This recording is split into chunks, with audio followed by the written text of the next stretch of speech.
Try to tell you silence not a game. I texted and called you, but still you won't explain. I really need you to love me with your strength and light. Even a week will do, you should know it feels so right. Having the babies, if I don't hear back from you tonight. Oh, oh, oh. There are no ladies who can say they are this tight. Oh, oh, oh. Having the babies, if I don't hear back from you tonight. Oh, oh, oh. Never felt this way about anyone before.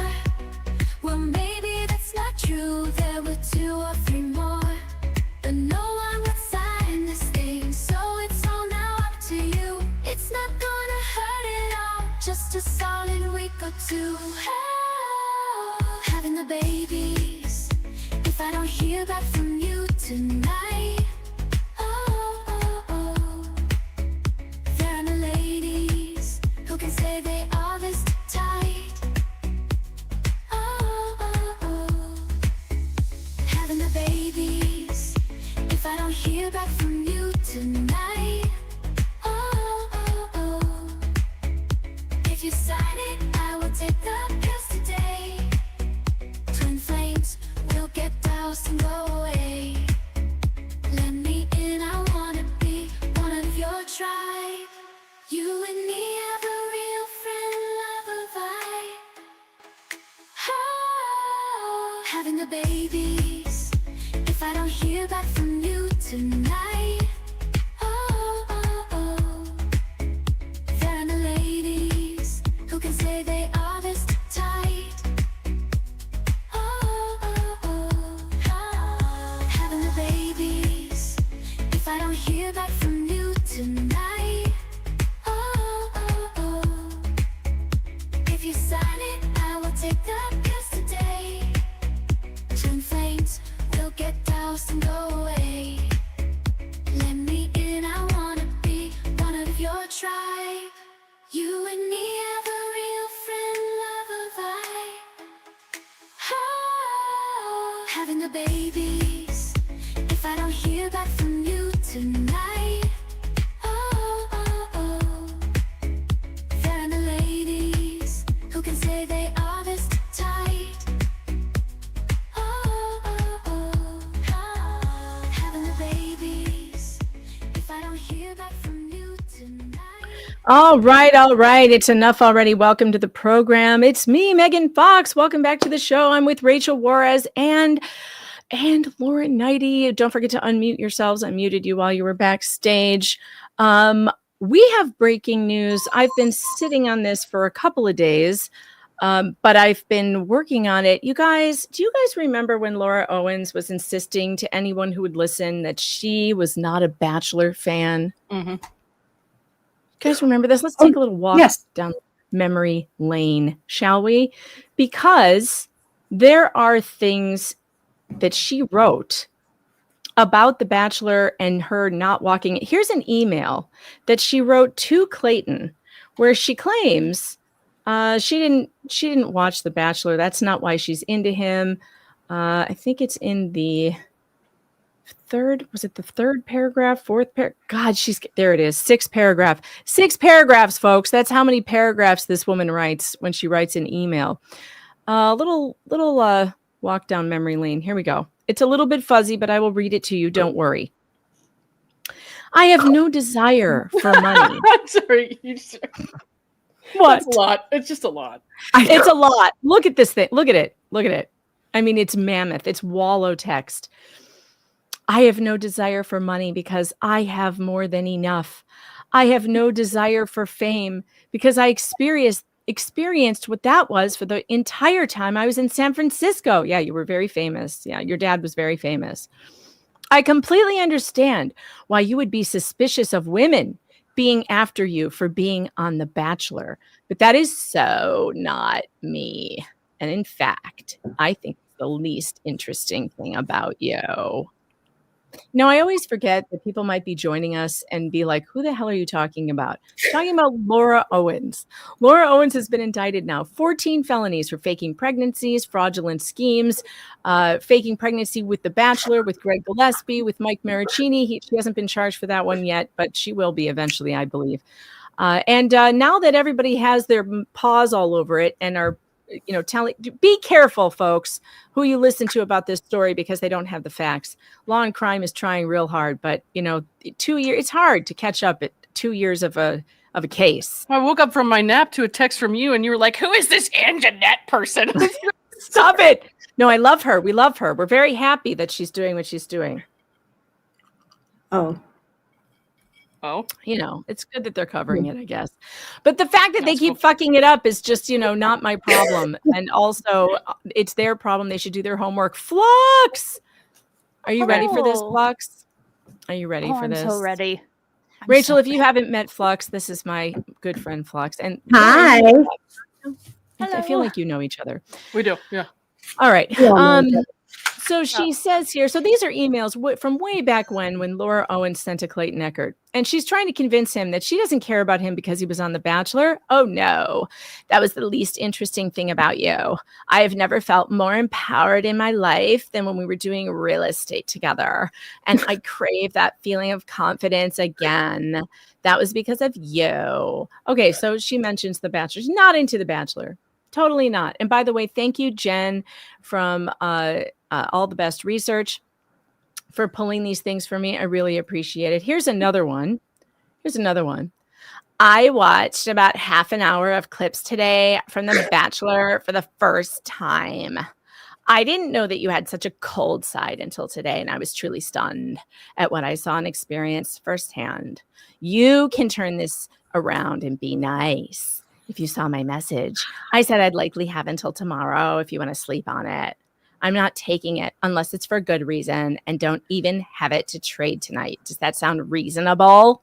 This again is Laura Owens trying to tell Clayton Echard she'll abort the babies. Yeah. She's talking about abortion. Are we talking about, she's probably sitting there with the Claritin. Like, I'm going to do it. These are text messages. Don't tempt me. Don't tempt me in my Claritin. Because, I guess I should look at the above paragraph. I mean, these are so nuts. If some of you haven't seen some of these are so nuts. I would not do it unless you filed something against me. But if anyone had a right to file for an order of protection or had reason for worry, it would be me. You were being nothing but cruel. You were saying that if I said I made this all up, it's fine. But if I said I actually was worried about me being pregnant, you would block me. And then you're telling me that you would be this horrible father to try to convince me not to take plan B, all while you're still technically my realtor for another 45 minutes. And I doubt you'd even tell me if my offer was accepted. All right. So basically, and then she's telling him she never watched The Bachelor until this day, May 25th, 2023. That's what she was saying here. I've never seen The Bachelor. I watched it for the first time. All right. Here's another email to Clayton Echard about, and she says something in here about The Bachelor. And yet again, look at Clayton's response. I will not date you in any capacity. Let's see. Where is here it is. I couldn't give a shit that you were The Bachelor, and still knowing nothing about you other than the clips I saw of you with the two girls when I was angry at you. Okay. So again, faking like she's never heard of The Bachelor, doesn't watch The Bachelor. Definitely it isn't in it because of The Bachelor. Now, here's one of Laura's crazy screeds that she put on some social media somewhere. It's Reddit, I guess. This was back when she was posting on Reddit. This is a very long time ago. Here's another thing that she wants to convince people that she doesn't watch The Bachelor. I've been told that I never was a real estate investor and that I sought Clayton out because he had been The Bachelor, despite the fact that I never saw his season. Oh, might we have some truth here? Maybe, not his season, but were you obsessed with the other seasons, maybe? and have offered to take a lie detector to prove it. Well, bitch, if you had taken it, Yeah. we're pretty sure it would have come back like this. She Well, lied. this is also like the HIPAA releases. She keeps saying she's going to execute, and then they're nowhere to be found. And then she signs Mickey Mouse on the bottom, Mickey Mouse, and puts the wrong date. Do you remember that when she signed the HIPAA release in court? Yeah. Julie Mata made her sign it, and she put the wrong year on it. No. Oh yeah, she signed it incorrectly. I think that was just an accident, probably. Oh sure, yeah, sure, probably just an accident, Lauren. Sell crazy someplace else. We're all stocked up here. I've never seen his season. The truth is, I found his firm while searching for creative finance on Instagram and contacted them prior to Clayton even working there. I have no interest in dating Clayton. That's why she sent him 1 million dating contracts and demanded to be dated by him. Sure. Okay. So that's yet another thing where she has said she doesn't watch The Bachelor. Now, a long time ago, those of you out there on Reddit, you found this. The Marina dogs, the Marina District. This is Laura's account for her little rescue dogs. I don't think I ever saw that.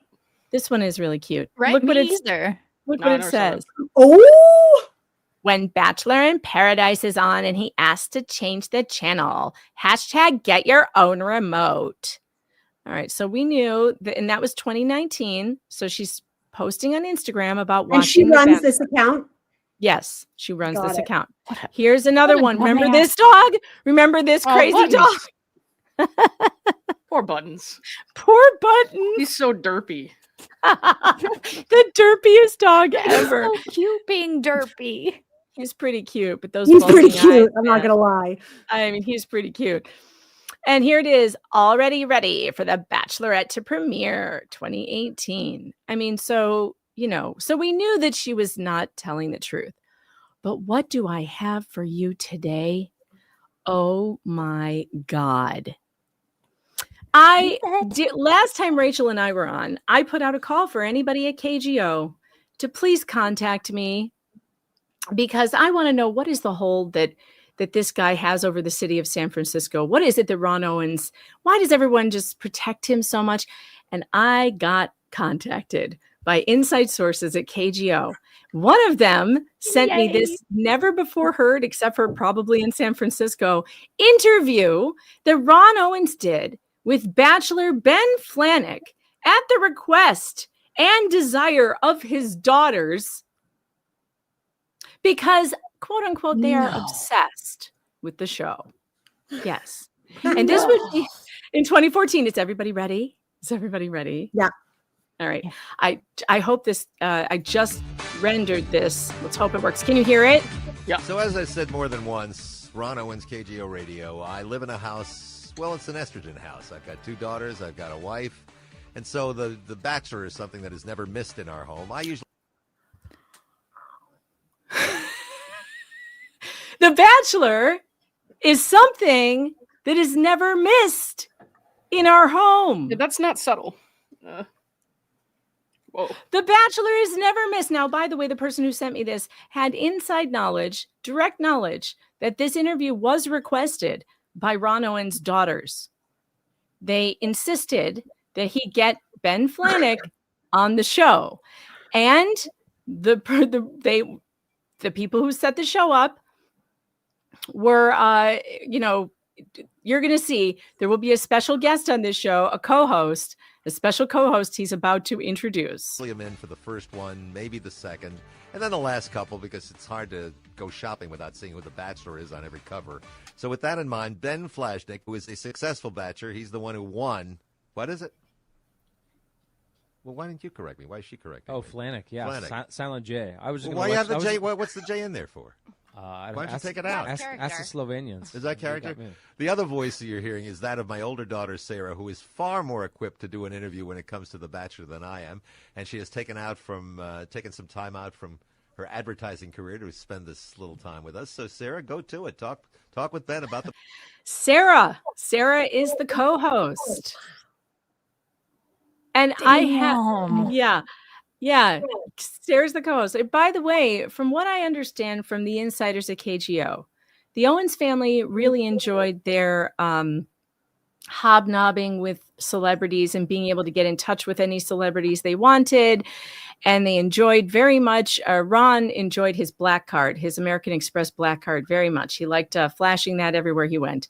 And there's just a whole lot of information that I found out from inside sources at KGO. And by the way, if you worked at KGO back in the day with Ronn Owens and you've got information about what the heck went down there and dealt with his daughters, because it appears some of these people at the station dealt with the daughters as well, including Laura, when she was doing her little podcasting and stuff like that, contact me, Megan Fox, .writer at protonmail.com. I'm happy to talk to you, keep you off the record. We won't have to talk about who you are, but I'm here for it. I'm so here for it. And thank you to the source who sent us this, because it's hilarious. I'm sure you're probably tired of talking about The Bachelor, but I think everyone out here is wondering, what you've been up to since the show. So what's your current status? I mean, relationship status? Yeah, relationship status. I'm in a full-blown serious relationship. Full-blown serious relationship. Yeah. I've got a great, wonderful girlfriend who lives in the city here with me. And, it was at that moment that Laura Owens stopped listening to this interview.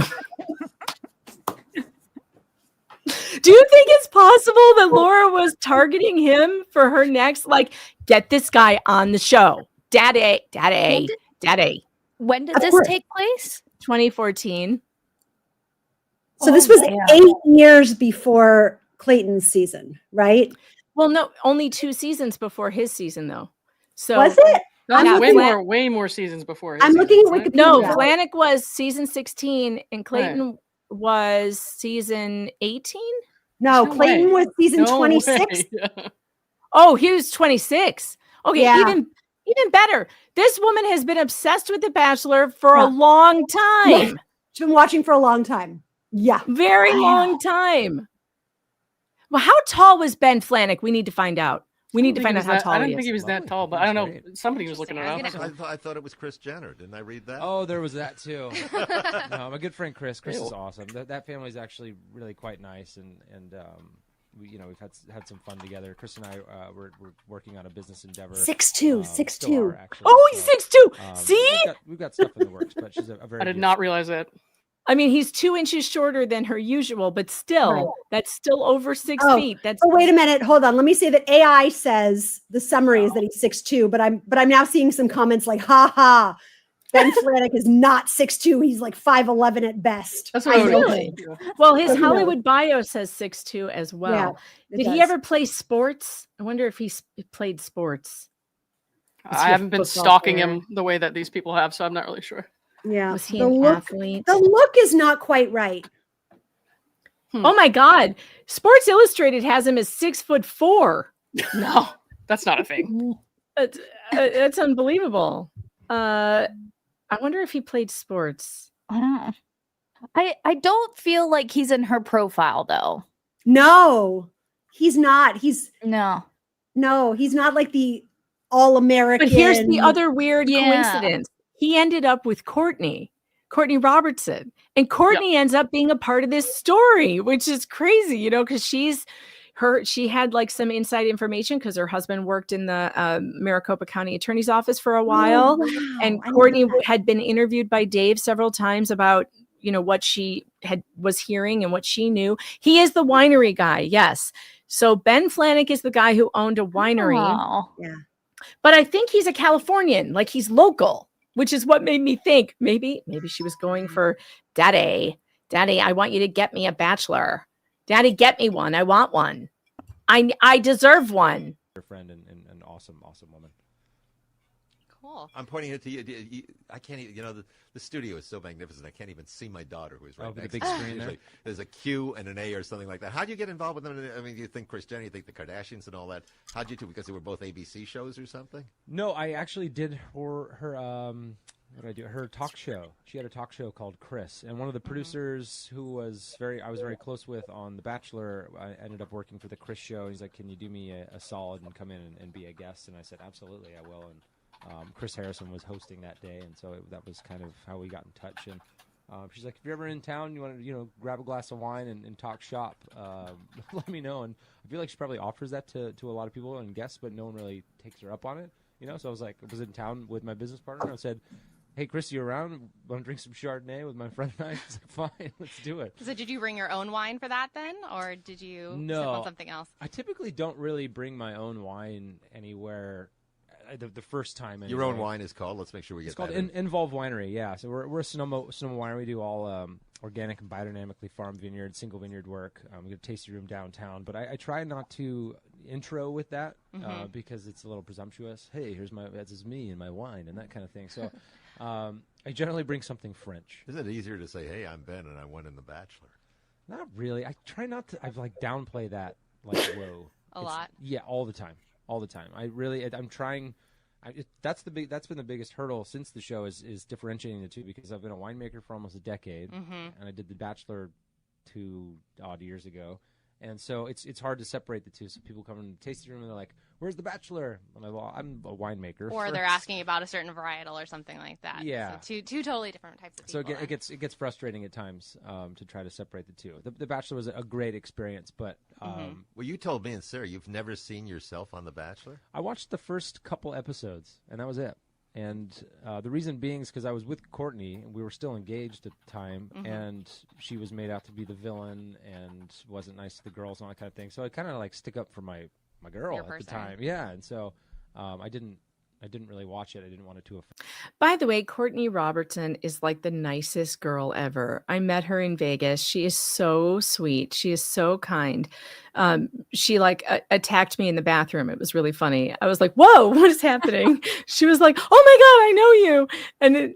And she's just super kind, super sweet. And she's a doll. I love her. Which, if anybody is ever wondering, like, are these reality shows, do they show reality? No, they don't. They did. I saw her season. I watched this season.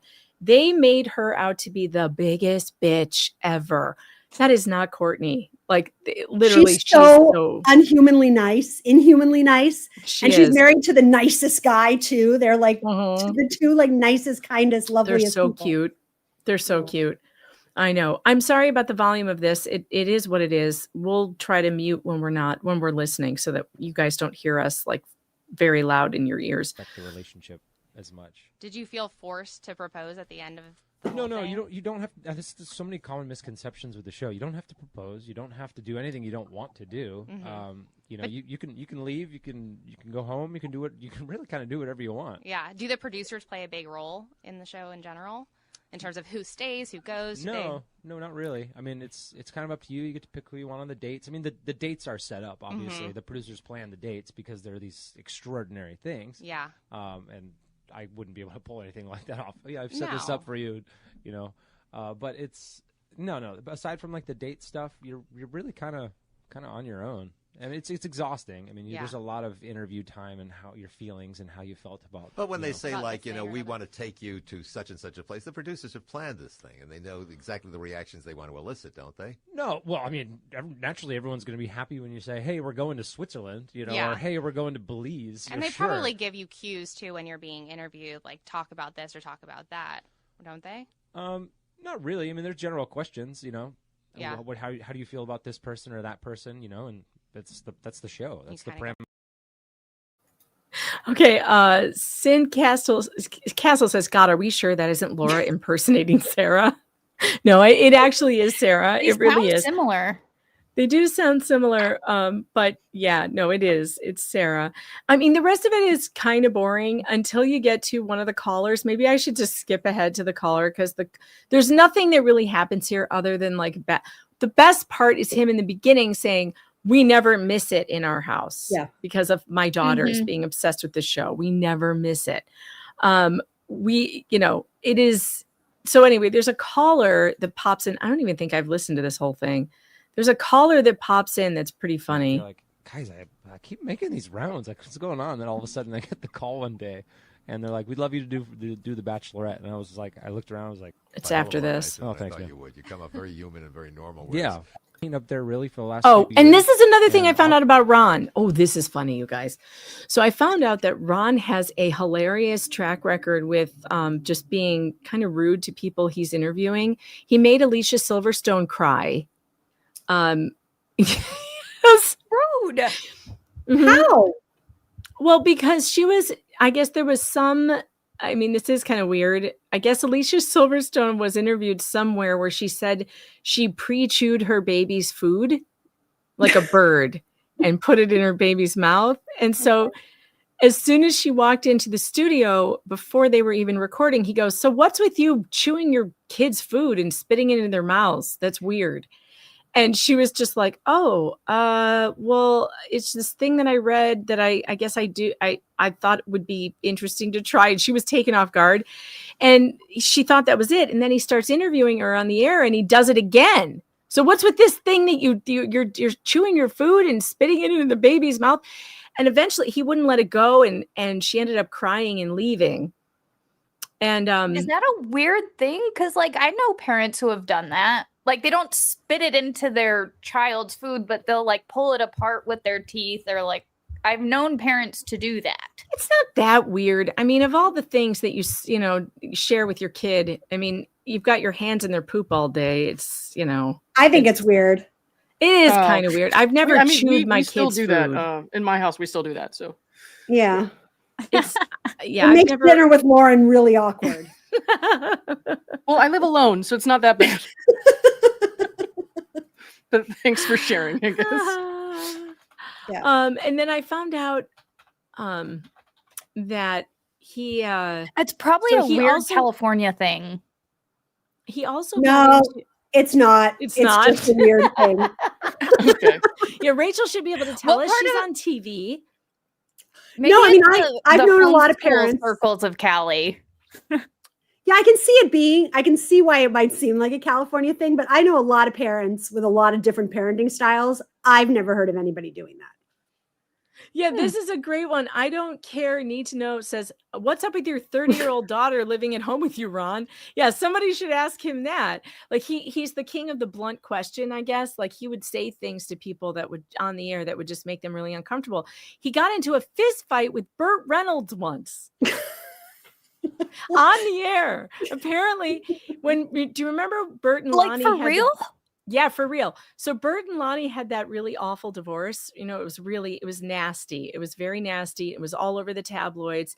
And at the time, whenever Burt Reynolds would give interviews, all anybody wanted to talk about was his divorce.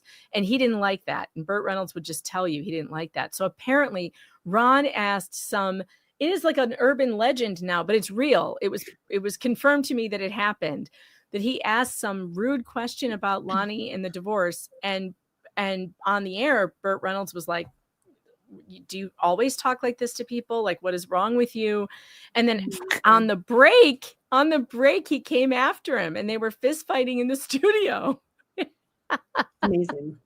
Nice. Yeah, it was like in 1994. You can look it up. It's on. I found an article about it. You can look it up. So he used the to do stuff 90s. like that. I know the 90s were good times. No rules really. All right, you can turn your volume up again. I will be quiet now. Oddly enough, we had two of the largest vintages on record in crop size. Yeah, 12 and 13 were massive. We don't bumper care about crops. your wine. No, not We really. want to get to the funny United caller. States, I had bottles of Fernet Branca hidden I in would bushes drink some. everywhere. I mean, the nerves are high, so the Fernet Branca was flowing. Want to play a little more? You got time before you have to go back to work? Got a little time. You got a couple more minutes? Yeah, sure. Stay with us. We're talking. It's Involve Winery, by the way. Let's make sure we spell that right. ENVLLVE. Did I do that? That's How'd you come correct. up with the name? The phonetic spelling involved, so get involved. Every month we donate to a different charity, proceeds of a certain wine. I'm liking you more and more. All right, he's Ben Flanick. I know who she is. She's Sarah Owens. I'm a proud dad. KGO Radio time is 10:30. Let's check up on what's going on in the world of news. And for that, I'm going to guess it's John Brist. Bachelorette. Okay, speaking of proud dads and being when he said that's Sarah Owens and I'm a proud dad, that has to twist the knife in Laura every time she hears something like that, because apparently Ron would go on vacation with Sarah and only Sarah. What? That's weird. Laura wasn't invited. That's a burn. Ron would go out to dinner with Sarah and nobody else. Like he made his favorite real well known. So if you want to know where Laura's daddy issues come from, it's because Ron was very vocal to everybody that he preferred one over the other. Alex says, Jim and I go on vacation without her sister. Do you really? Does Uncle Jim take you on vacation alone? Well, I mean, but I mean, you've got, it just depends. Like every year though, Alex, does that, no, Jan wasn't invited either. Guys, chat, Jan wasn't invited. Jan wasn't invited. That's cute. But knowing Sarah or knowing Laura and Jan, can we really blame Ron? Right. Nope. I mean, like, you guys know that there was, I think the Reddit crew knows this, that Ron separated from Jan at one point, and he was living in Sausalito with he was living there and he was really happy, like by himself. And he ended up going back, even though people around him were like, why would you do that? You have enough to like hire a hot nurse to take care of you for the rest of your life. You don't need to put up with this. And the talk around the studio was that he was unhappy and he would have been happier off alone, but he went back. So yeah. And also, you think it's like Sarah is the Ron kid and Laura is the Jan kid? 100%. 100%. Yeah. And he made that very well known. Like he wouldn't go to lunch with anybody except Sarah. He wouldn't, if Sarah wasn't an option, he wasn't going to lunch with anybody except maybe like some celebrity that came into the office. They also, it was very well known that they never used their kitchen ever. In like a big, beautiful house with a big, beautiful kitchen, but they ate out every single meal. And that the way they lived, they always spent way, way, way more than it makes sense for someone, even when he was making like a ton of money. When he stopped making the $1 million a year, he would tell people that Laura and Jan were still spending money like he did. So he got into a financial situation like a long time ago.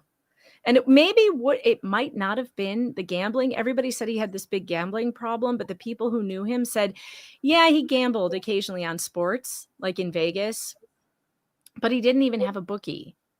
So it wasn't like that habitual that he had a bookie. He would sometimes put a big amount down on some game, but it wasn't what made them broke. It wasn't like an everyday sort of thing. Like people who have serious gambling problems have bookies. Like you can just call, right, Rachel? You'd think so, right? I've never had one, but you would think so, right? Well, I can't imagine it's a big gambling problem if you don't have a bookie. Right.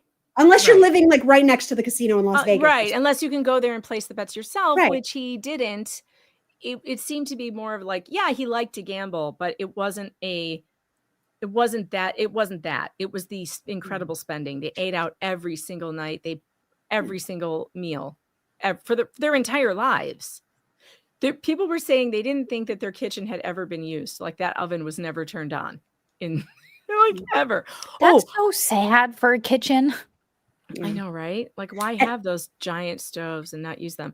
I also heard that when Laura had an apartment, but she often stayed with her parents at their house, like more often than not. And that drove her dad crazy because I guess he was paying for this apartment for her to be there, but she couldn't sleep at night without like alone. She wanted to be at her parents' house. So that might explain why she's in the casita and has never left. Oh, that's kind of sad, actually. Yeah, it is. Yeah. It's not great. You know, it's something that maybe someone should have gotten her some help for, maybe.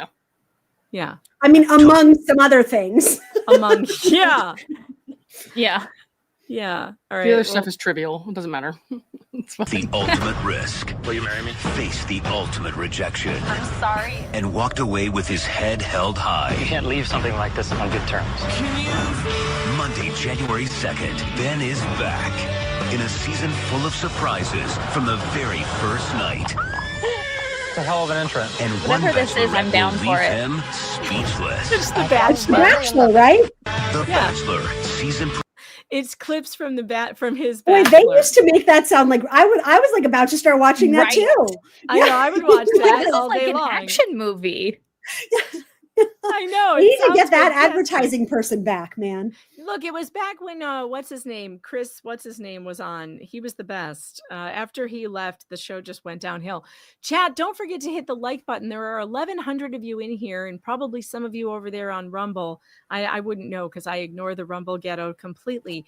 But please do hit the like button. Hit it if you're on Rumble or in YouTube. Hit the like button. Show the algorithm that we're doing something fun here. And if you want to send a super tip, those are fun. Those are turned on to supertip.gg/Megan Fox. Where the hell is fake Laura Owens? By the way, I haven't seen her today. Is she in the super chats? Let me look. I don't see her. That's too bad. Fake Laura Owens is missing out. She could fill us in on what happened. Nikipedia, YouTube, or YT, thanks for the 2. So tight and full of spite. Dan Davis says, Megan Fox, if I was not watching the screen and knowing what this is about, Laura Owens, you sound like lips when Tug reads. Oh, no. And DMNMT, thanks for the 5. Like Meghan Markle, had never heard of the British royal family or Prince Harry. Yes, very true. Just like her. I've never heard of your family. Wendy, thanks for the 2. We need a bingo card. I know. I'm sorry. I'm slacking. Thanks, Wendy, for becoming a new member. Welcome to the Fox Den. It's weird here. There's animal noises, but you will get used to it. Pablo says, crazy question, but what is the status on the protective order Laura had against Clayton? Will she? It's done. It's gone. Yeah. She didn't renew it, and I don't think can she still, Rachel? I mean, if it has expired, she would need to get a new one. So if it operates file the all same over as in again. California. But I imagine it would. If you allow it to lapse, you have to go get a brand new one. Right. Yeah. Yeah. Rogue Mama says, so the apple didn't fall far from the tree. Oh, you have no idea. There's so many Jan Laura stories too. Wendy, thanks for the 2. Did Laura get vocal fry from Jan? No, but here's a fun Jan story. You want a Jan story, guys? This is a fun Jan story. I'm scared. Apparently, Jan, I'm not the only one who has questioned Jan's reputation in San Francisco, where she says she won the Marconi and she won all these awards and she was a news person, very well known. Yeah, not to the KGO people. They were like, I think she was a weekend host for a very short period of time, and we're not really sure. Like, no, Jan Black was not a big name in San Francisco at all, but she was on the phone with Ron during every single commercial break, producing his show from her house. And the producers of the show would be really pissed off because Ron would ignore them and listen to Jan. And they were like, Jan doesn't work here. Hi, Jan doesn't work here. She doesn't get a paycheck. You need to listen to me. You need to do what I tell you to do. You need to interview the people I tell you to interview, not the people Jan wants. Don't listen to her. And it took years before anybody was able to get through to him and have him.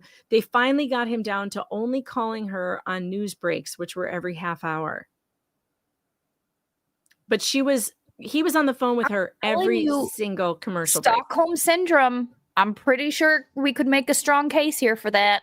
She was controlling everything he did, everything. Yet, one time, he had a really bad fall in the studio when the Parkinson's was kicking in and he was bleeding pretty bad, and he got bandaged up, and Jan was called and she was like, yeah, so, and they stopped calling her to tell her these things because she didn't even respond. So sad. I know.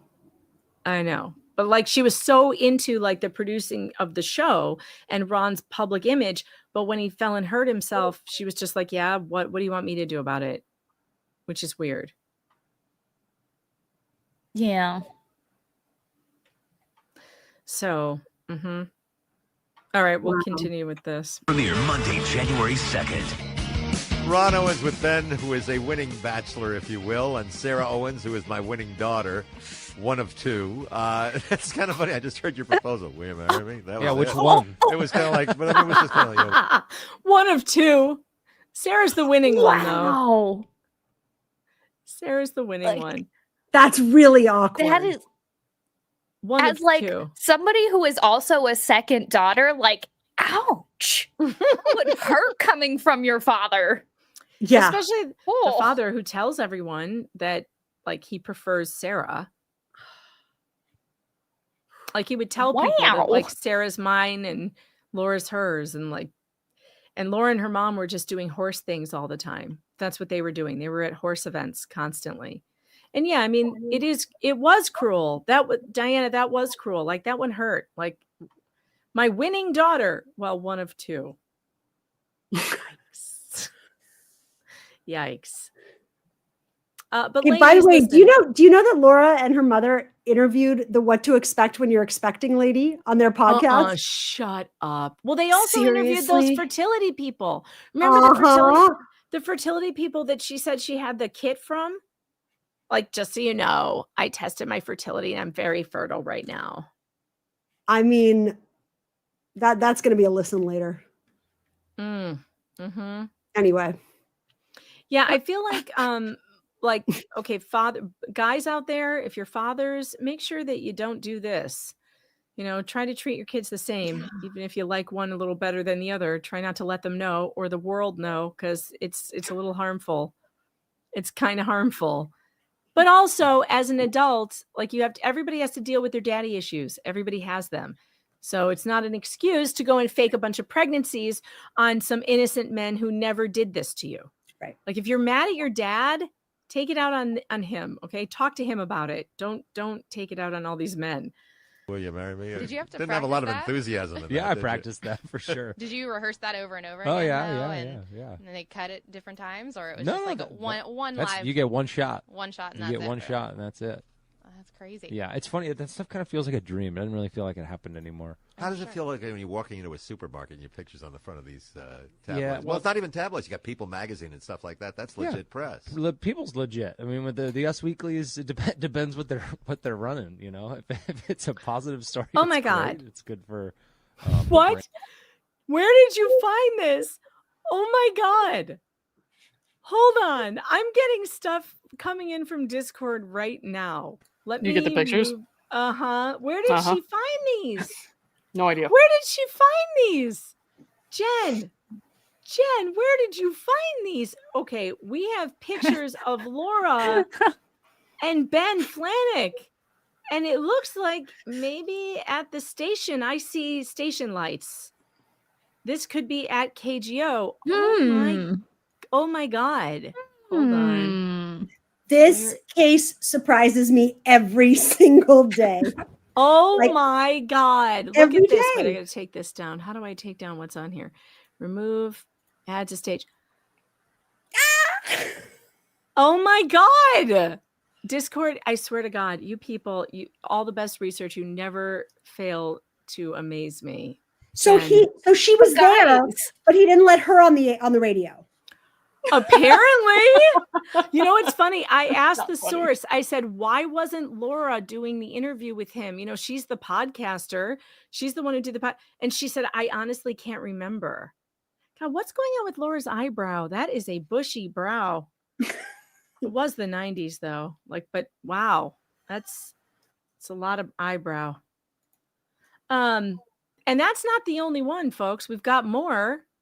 There is more. Let me take that down and get the next one. Do you think she tried to shoot her shot with him? Oh yeah. Oh yeah. Why wouldn't she? I mean, oh my God. And here we are with another contestant. Who is this? No. It's another Ben. A different Ben, I think. A Ben Zorn. Yeah. Who's this? I don't know who Ben Zorn is. Who's Ben Zorn? He was a contestant on Bristow, I think. Okay. I hate that I know that. Was he the Bachelor also? What's Bristow? What's Bristow? Caitlin Bristow was a Bachelorette. Oh, Bachelor. He was a Bachelorette contestant. Yeah. Oh my God. And that's a different day because she's got a different outfit on. Sure. Yeah. Different. This is a different. They were using their dad to get in contact with Bachelor contestants. Holy shit. But she's never seen The Bachelor. Yeah, she's not a Bachelor fan. But I've never seen The Bachelor. Never seen The Bachelor. And by the way, he's on type. Yeah, he is. Yes. They're saying zoom in. Why are you saying zoom in? That's a really attractive human, I will just say. Oh, I think he's a good looking on guy. her face. Look how tall he is. Mm-hmm. She was like, "Daddy, I." But he need a has the same bachelor." kind of like Mike, Craig, like kind of look. Yeah. Does this Ben know how close he came to being a victim of this scam? We need to get in touch with Ben Flanick and this Ben.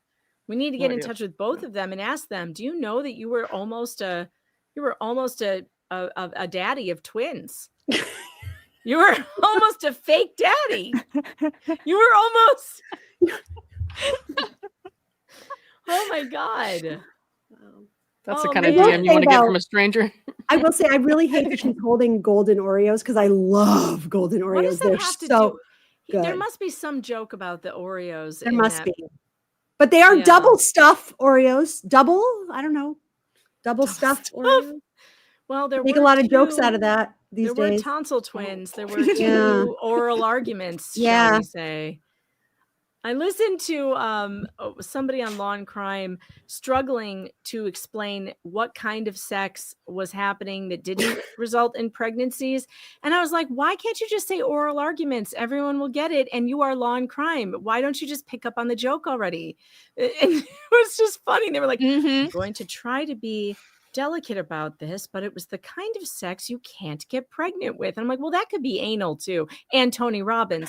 So we have to be careful how we want to make sure that we talk about this in a sex positive way and just call it oral arguments so everyone knows what we're talking about here.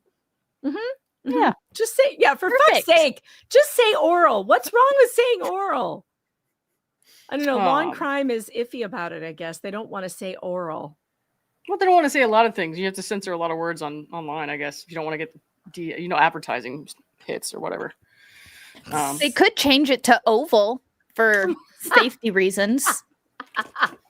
I am dying. Where did you find these?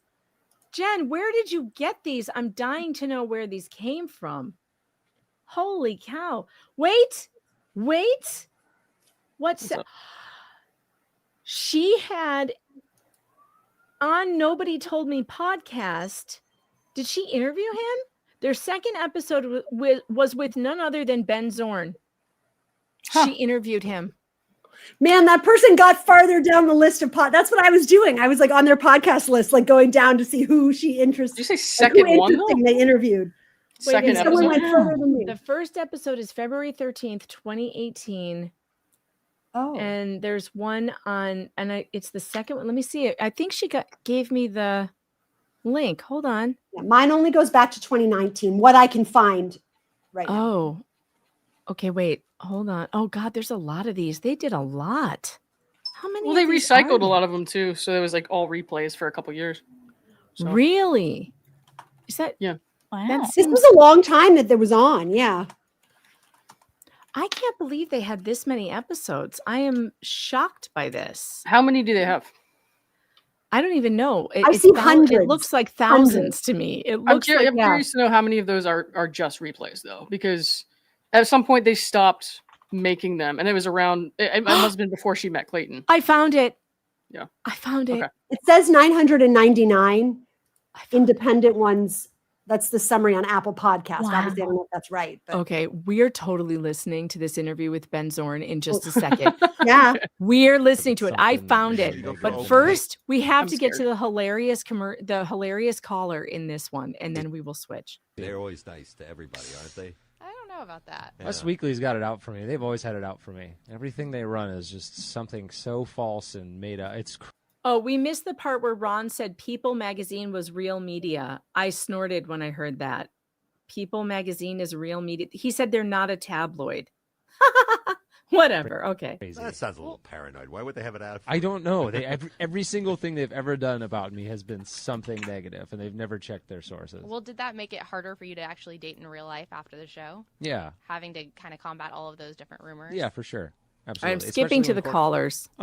Courtney, She came off like a real bitch. She didn't What did he just have a very say? good cut there. Wow. You have this secret house and you're together for a week or whatever it is. It's All great. right, so you wound up with, what was her name, the one that you were That was with? Courtney. Courtney. Did you know at the time that she was being portrayed, or was as big a bitch as she was? Courtney She came off like a real bitch. She didn't.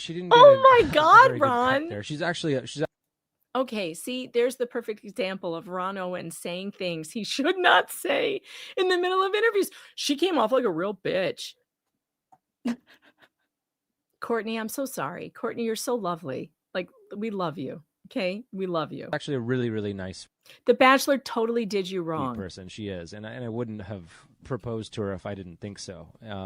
She just, I don't really know what was going on with the women at the time, but she, I don't know, didn't make a ton of friends there. But you're really saying they're hands off. You always get the impression that these things are kind of planned and they kind of put you in a situation and just run with it. No, not really. I mean, you're in there talking about your feelings all the time, and so naturally, you're going to get a bunch of dramatic stuff. Well, they're looking for something. I mean, they don't just dare grab anybody. Sure. They've got to find something. Randy in Berkeley, go to it. Good morning, Randy. You said talking about your feelings. That show is one of the most unbelievable and sleazy shows I've ever seen. This is it. They should rename the show "Who Wants to Get Laid." I mean, it's written all over. Well, they get more viewers. It might, it's written all over your face. What value is there in that show? How many times do you watch it, Randy?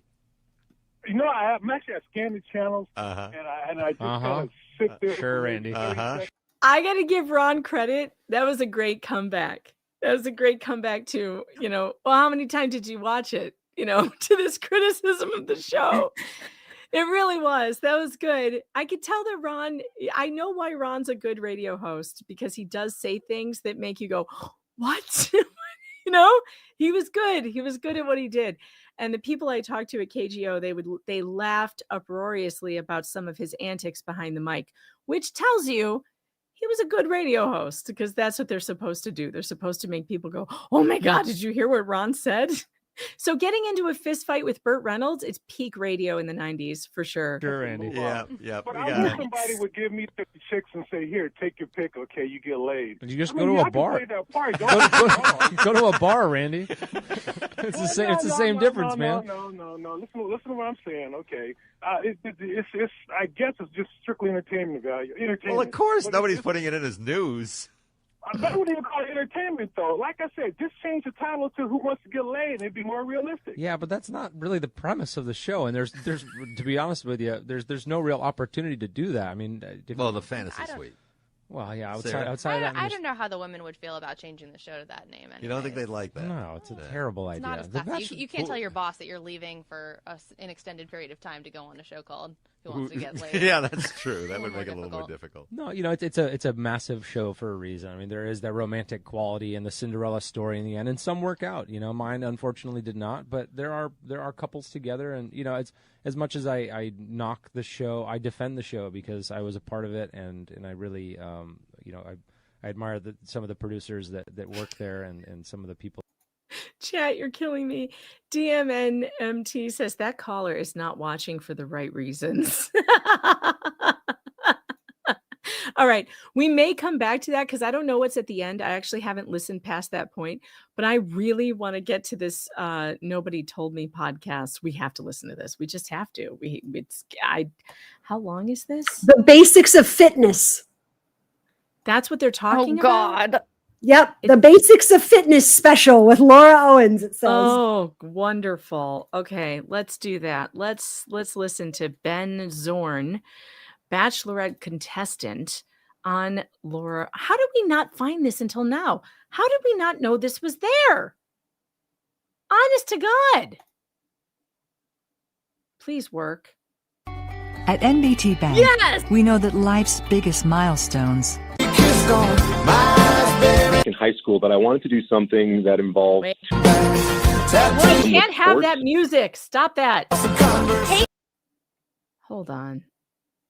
How do I skip ahead? Just a fitness expert from San Jose and the founder of Zorn Fitness. You also may recognize him from The Bachelorette. He was on season 11 on Caitlin's season. And Ben, can you just tell us a little bit about your background, how you became so interested in health, nutrition, and working out? I knew fairly early on, back in high school, that I wanted to do something that involved two of my passions, which one of them was sports, and then the other one was health or health professions. So originally I wanted to be an athletic trainer, and for the longest time in high school, for those 3 years, I was really focused on studying that. I learned as much as I can about the human body and how to take care of it and the different aspects that come along with that. And then once I got to college, I realized that the time commitment between studying for athletic training and putting in the hours and playing Division I football, those two didn't really coincide. And so I had to go a different route. And so I decided to go more of a physical therapy route. And after I went that physical therapy route, I realized that the people that I want to work with are more of the everyday people. I want to work with people and help them. Why does this sound like it's sped up? Does anyone notice that it sounds like it's on like 1.5 speed? Also, the chat is asking, why doesn't she have her vocal fry?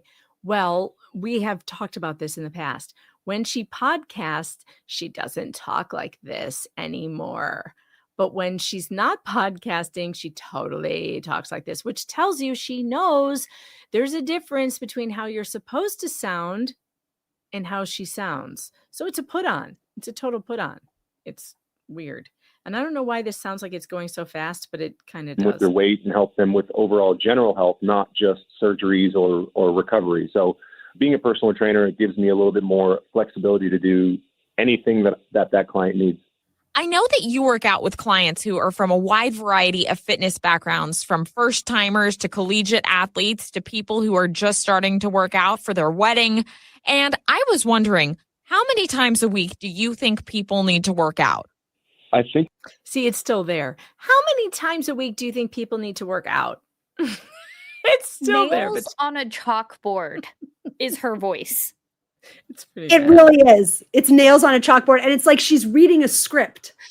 Yeah, it is a script. Yeah. I almost think that so that he's clearly on the phone.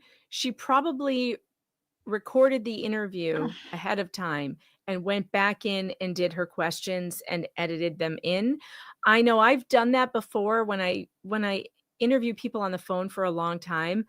That's something that I will do because I'll cut out so many segments in between that I'll have to repeat the question or whatever, or I don't like the way I stated it, so I'll just say it again. But yeah, it does sound like she's reading. It does. This is not a podcast, by the way, that I could ever listen to unironically. Like it just, no. That depends on each person's specific schedule.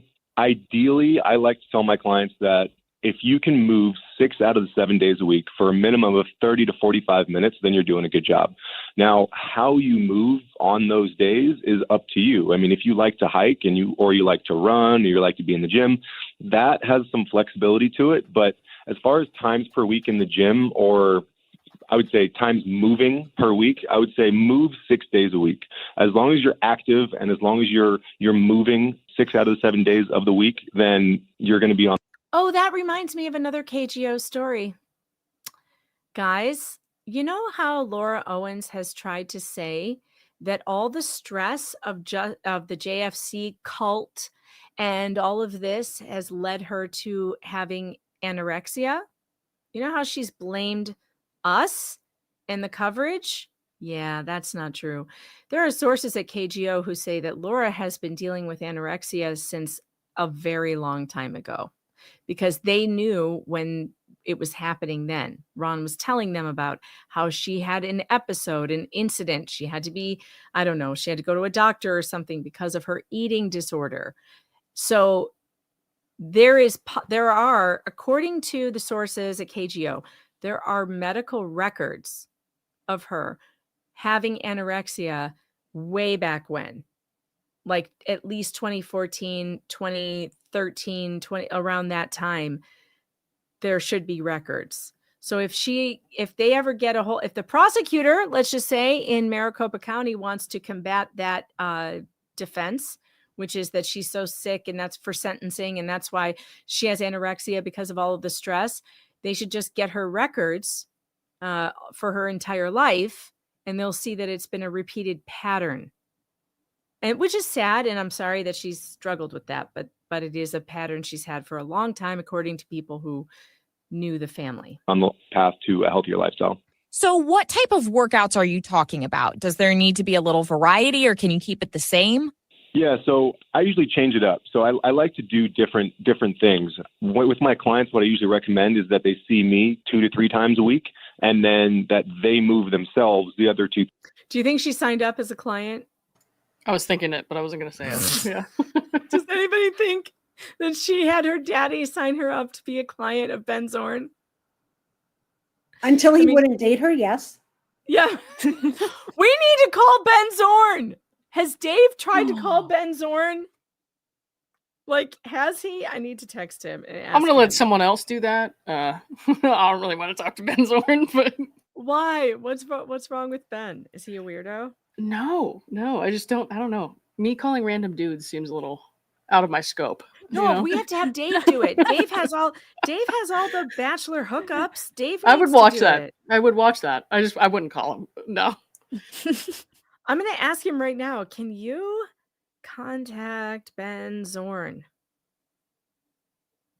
No, not Ben Korn, Siri. Ben Zorn. Ben Korn. I would call Ben Korn. Yeah. Why does Siri do this? Ben Korn sounds like a neat dude.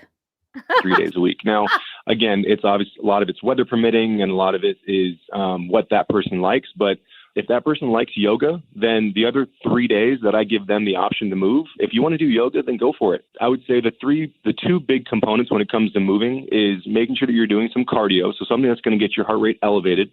And then the other part of it is some kind of resistance training. So resistance training is going to be anything that's going to put a higher stress onto your muscles. So that can be with your body weight, that can be with resistance bands, that can be with dumbbells, any kind of outside external weight. It's important to put these kind of stressors on our body to make sure that these muscles can grow and stay effective.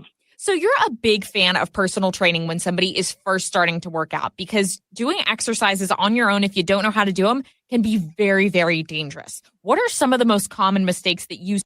Very, very dangerous, guys. Very dangerous.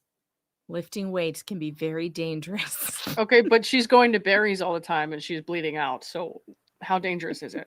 I don't know. Maybe it's the berries. Maybe it was the berries. Yeah, Lauren. it's probably berries. Yeah, it's probably berries. That's why she's. It's probably the having $300 posh gym she's going to. That's it. Okay. See people making at the It's gym. fine. Oh man, yeah, it can be extremely dangerous. It's extremely important to start off with a trainer, just so you can use even the equipment that you're going to use on your own. Very like the treadmill. dangerous. The black chair, as you see, I'm wearing my black chair T-shirt. The black chair. The black chair. The other ones are dangerous. Or the Stairmaster or anything like that. It's important to know how to use those correctly, because not only not ononly will the machines be less effective used incorrectly, but you have the potential of hurting yourself. Stairmaster? That's what I was just thinking. Like of all things, Where like you're this just Stairmaster. walking? Like you're gonna fall on your face on the Stairmaster. Hey, it happens. Lauren.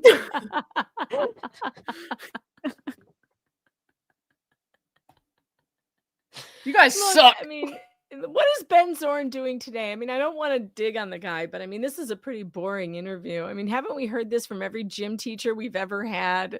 I mean, people listen to this podcast.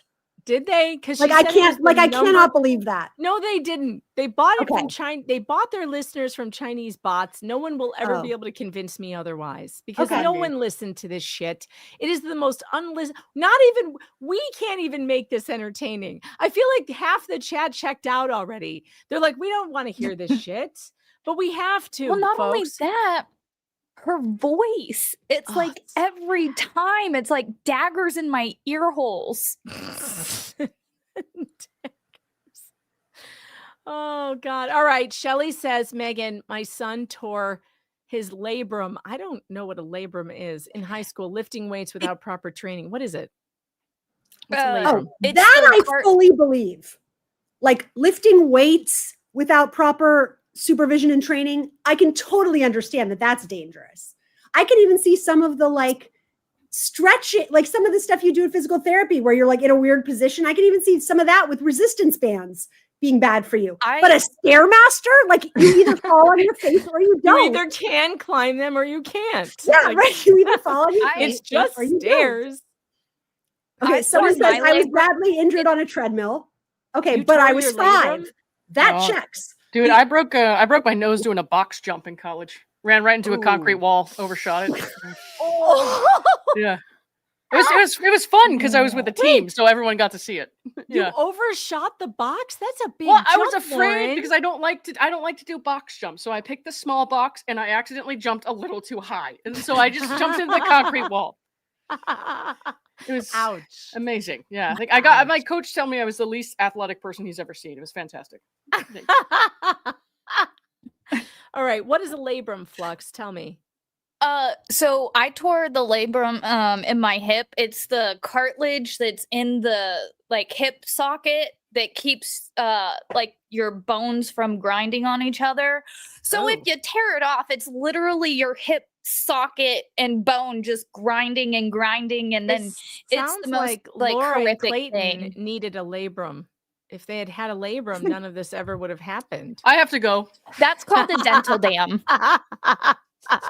If they had just had a labrum, none of this would have ever happened.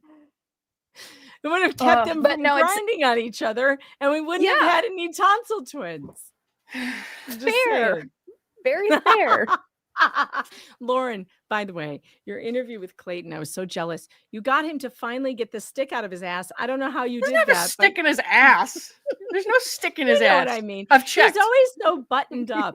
You've checked up close. Manually, multiple times. He's always so buttoned up and like he won't joke around. And he No, finally, he's not. he finally did it with you about this topic, and I'm so proud of him. And I thought it was great.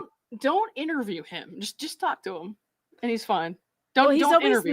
nervous. He's always like nervous and like, he doesn't. Well, he wanna knows say that the I am a wrong thing. lot weirder and more embarrassing than he is, so I think that he's not worried about it.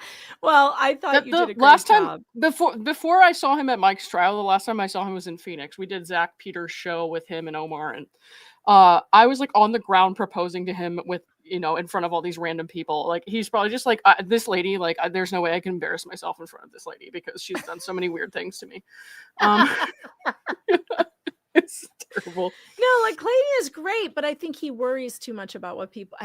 I think he worries too much about what people will think of him if he says what he really thinks.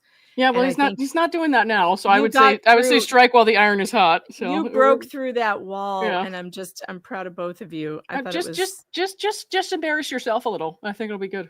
Yeah. well. I do that every day. I disagree. I think you're fine, but you need to go a little lower. Go lower. Yeah. Okay, I'm gonna aim lower. We don't do That's the high road Lauren's here. advice. Just go a little lower. Get in the dirt. Get in the dirt. Be a little strange. Say something that might demonetize your channel. You'll be fine. Oh God, no! I got demonetized for bullying the month of June. I got demonetized for 6 months. I did report you during Pride Month. Yes. Did you? No. No, not again. No. No, not enough. No, well, since I've learned my lesson though. I am very pro Pride Month. We on my channel we celebrate. We do nothing but celebrate. Oh well, Megan didn't during use my June. preferred pronoun, so I I you need to be learned my knocked down a peg. 6 months of no monetization on YouTube for me for bullying the entire month of June. That's all what I you could get, figure out bitch. what I did. Because there wasn't anyone in particular. I was just like making commentary about the actual month of June. And No, it's somehow that got my entire channel demonetized. But I've learned my lesson. I'll never do that again. I am the most supportive person of the month of June ever. Whatever June is doing, I am in support of it. I Whatever agree. it Megan's is. more of a lesbian than I am in the month of June. It's true. She needs her It's income. true.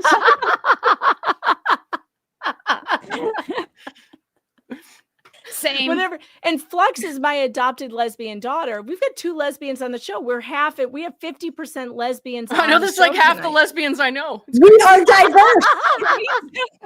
Hashtag my homos represent tonight because like I'm all about it. Pride Month for me is not June. Pride Month is every month. you know? Jesus It's Christ. every month.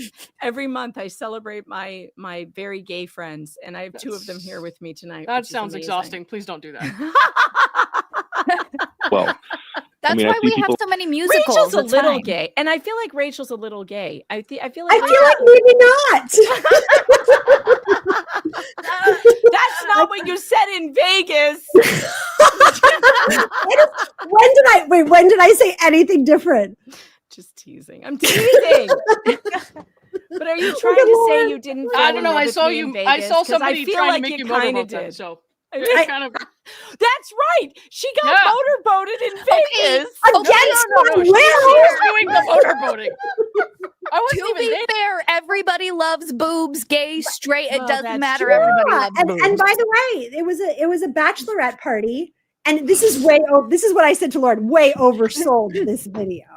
You weren't at the bachelorette party, bitch. There was no reason for you to do that. By This woman in a very low cut dress, like a wedding dress, comes up to Rachel, and Rachel's sitting. And this woman is walking, standing, and Rachel just looks at her and goes, "Oh, congratulations!" This woman literally comes over and gives Rachel a hug, but her Guys, tits are literally in her face. You can't do that. That's the signal. But I do not know the signals. I have not been told all of the signals. I made It's the too signal. late. I did not even Apparently, know. This panel is 98% gay. That's it. That's all there is to it. It's too late. My. You've I'm holding on to the last 2%, guys. I'm holding out with that last 2%. People in the gym all the time on the treadmill where they're maxing out the treadmill as high as it goes, and then they're walking, and then they're holding on to it when they don't realize that if you reduce the incline in half and you cut the speed in half, it's going to be more effective than you being all the way up there and trying to walk at a high speed. The computer on the machine may show a higher calorie number, but it's not about that. It's about how hard you're. I'm going to tell everyone at the gym to stop holding on to the treadmill. Do you know What how is he people do talking this? about? Like people talking about holding on. You know, you haven't seen people do this where they hold the handles of the treadmill. You guys don't do that? No, I try to swing. If you're running, you're like, I try to swing my arms. No, because dude. I'm I holding have on back for dear life. problems. So And is he that's- saying that if you have to run, if you have to hold on because you're running so fast and not stable, you should slow it down? Yes, and he's saying you should. I decrease the completely endorse incline. that. That makes I perfect sense. completely endorse that too. It's like And $400 an hour advice. Woo. Decrease the incline. I like this advice. I'm going to tell everyone at the gym, stop holding on. I don't hold on because I have to swing my arms because I have neck problems, and it loosens up my neck and back. So I can't hold on because that I don't know, dude. defeats the Somebody purpose. told me to keep holding on to the handles while you're running, and now I'm still fat. So See, doesn't that help, was I the guess. wrong advice. You have to let go. You have to let go. You have to let go of the handles. Body is actually working. So unless you're wearing a heart rate monitor, that machine's not going to be accurate for you. You talk about consistent heart rate training versus interval heart rate training. Can you just explain that a little bit? My God, When you did she killed ask me. him out? I'm bored. When did she ask him out to the House of Prime Rib? That's what I want to know. When did she ask him out to go to the House of Prime Rib? Which, by the way, Is that a real thing? The House of Prime Rib? No, did she actually ask him to do that? Like, I hope so. I Oh, haven't God, heard you this. got my hopes How up. would I know? How would I know? What you I know don't things. know. Your hair is full of secrets. It's. That's true. I didn't even know what I was signing up for today. So This I've got wasn't some around the secrets. time she's. This wasn't around the time she signed up to be a personal trainer, right? Or was that years later? Wasn't that right before Clayton? I am. Yeah, she Okay. did it All right before Clayton. Okay. it was before or during. Yeah. But speaking of House of Prime Rib, I have not been able to watch this with any of you, and I would love to watch your faces as we play We're it. going to the House of Prime Rib. Let's take a You little guys, break. this is the moment you've all been waiting for. Watch the House of Prime I'm Rib. taking a break here. I'll be back. Don't you dare! Get back here! Had a ghost in heels, ordering salad she'd never eat, telling tales no truth could steal. Oh, the drama marinated deep. Now the booths are ours again. We came to laugh, not to grieve. Old wounds cured under candlelight, with horseradish and belief. At the House of Prime Rib, we raise our martinis high, stirring ghosts in olive brine. Let them drown and say goodbye. We got laughter for dessert and hearts medium rare tonight. At the House of Prime Rib, where we took it back and made it right. The Yorkshire pudding's puffed with pride, the cream spinach silky green, glasses tipped and laughter bright, and no one minds the scene. We toast the tears and lingering fears and the ones afraid to stand. We talk too loud, we heal in bites, running our darkness out of Frisco land. At the House of Prime Rib, we raise our martinis high, stirring ghosts in our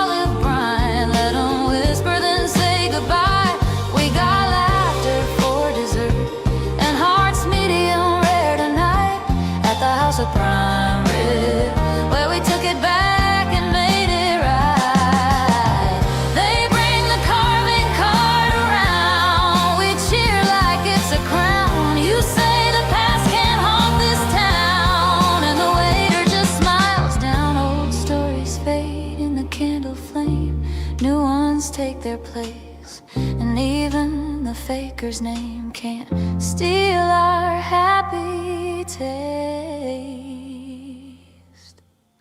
At the house of prime rib, we toast to truth and time, to the friends who made a ghost story taste like vintage wine. We got joy on the bone, and the night's still pink and bright at the house of prime rib. We finally made it right. So pour one more for the table and leave the past where it lives in the back booth, shadows fading fast at the house of prime rib.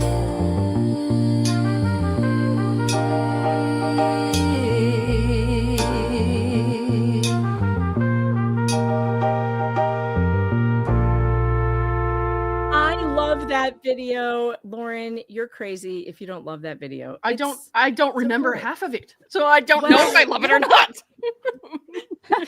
Well, luckily I took videos so you can remember. Yeah, it through I the see video. that. Thank you. Okay. They would make that their theme song, by the way, in a heartbeat. Like, I can see the commercials on like local radio. I really can. They should totally make it their theme song. Oh my God. All right. Everyone's just too bored with her. Should we go back to Ronn Owens interviewing Ben Flanick? I mean, they both suck, so just pick one. It's pretty bad. Let's go back to Ron Owens. Let's go back here. This is not Friday night material. You know, all in all, it is a good experience. I'm hitting neither you can stay, right? You got one more second. I've got to call at 11. All right, I'll tell you what. I'll give you get one more with Ben. Sarah, you got to go back. Thank you for coming on. Of course, thank you. Last second choice, but the best. All right. What can I say? Thanks, Sarah. Proud dad, winner of The Bachelor, and I guess just the two of us. Proud dad of one. I had good interactions with him, and I'm also really competitive, and I usually win. What is happening? Winning. That's Courtney, I think. I don't know what we're listening to right now. I haven't listened this far. No, I think it's a voice recording of Courtney. Oh, another commercial? So you proposed to Charlie Sheen? Is that what it is? Winning. Yeah, but I didn't get to see all that stuff along the way. So Ben from The Bachelor is here, and he's also one of the heads of Involve Winery. I want to talk about that for a moment or two to take this segment, but. In terms of did we not talk about that this yet? is a good one. I just looked through the emails here. Rick says, Ben said that the producers set up the dates, but does the Bachelor get to select which lady goes on which date? Yeah, you do. So that is real. Yeah. You know, if I get anything out of this interview so far with you is you're a lot more normal and nicer than I would have expected. Hey, thanks, having brother. seen the- wait a minute. Isn't that what David Ginger said about Laura? A lot more Remember? normal. Yeah, he's like, you're really a lot more normal than they say. Didn't he? Wasn't it in this interview? It's douche canoe and pregnancy faker. Yeah. Wow. He's like, you're a lot more normal than they say. I resent you having that readily available. I mean, my God. Do you? Oh, do you? Well, I can pull it up whenever. It's douche canoe and pregnancy faker. Yeah. Steve has called me a dumbass.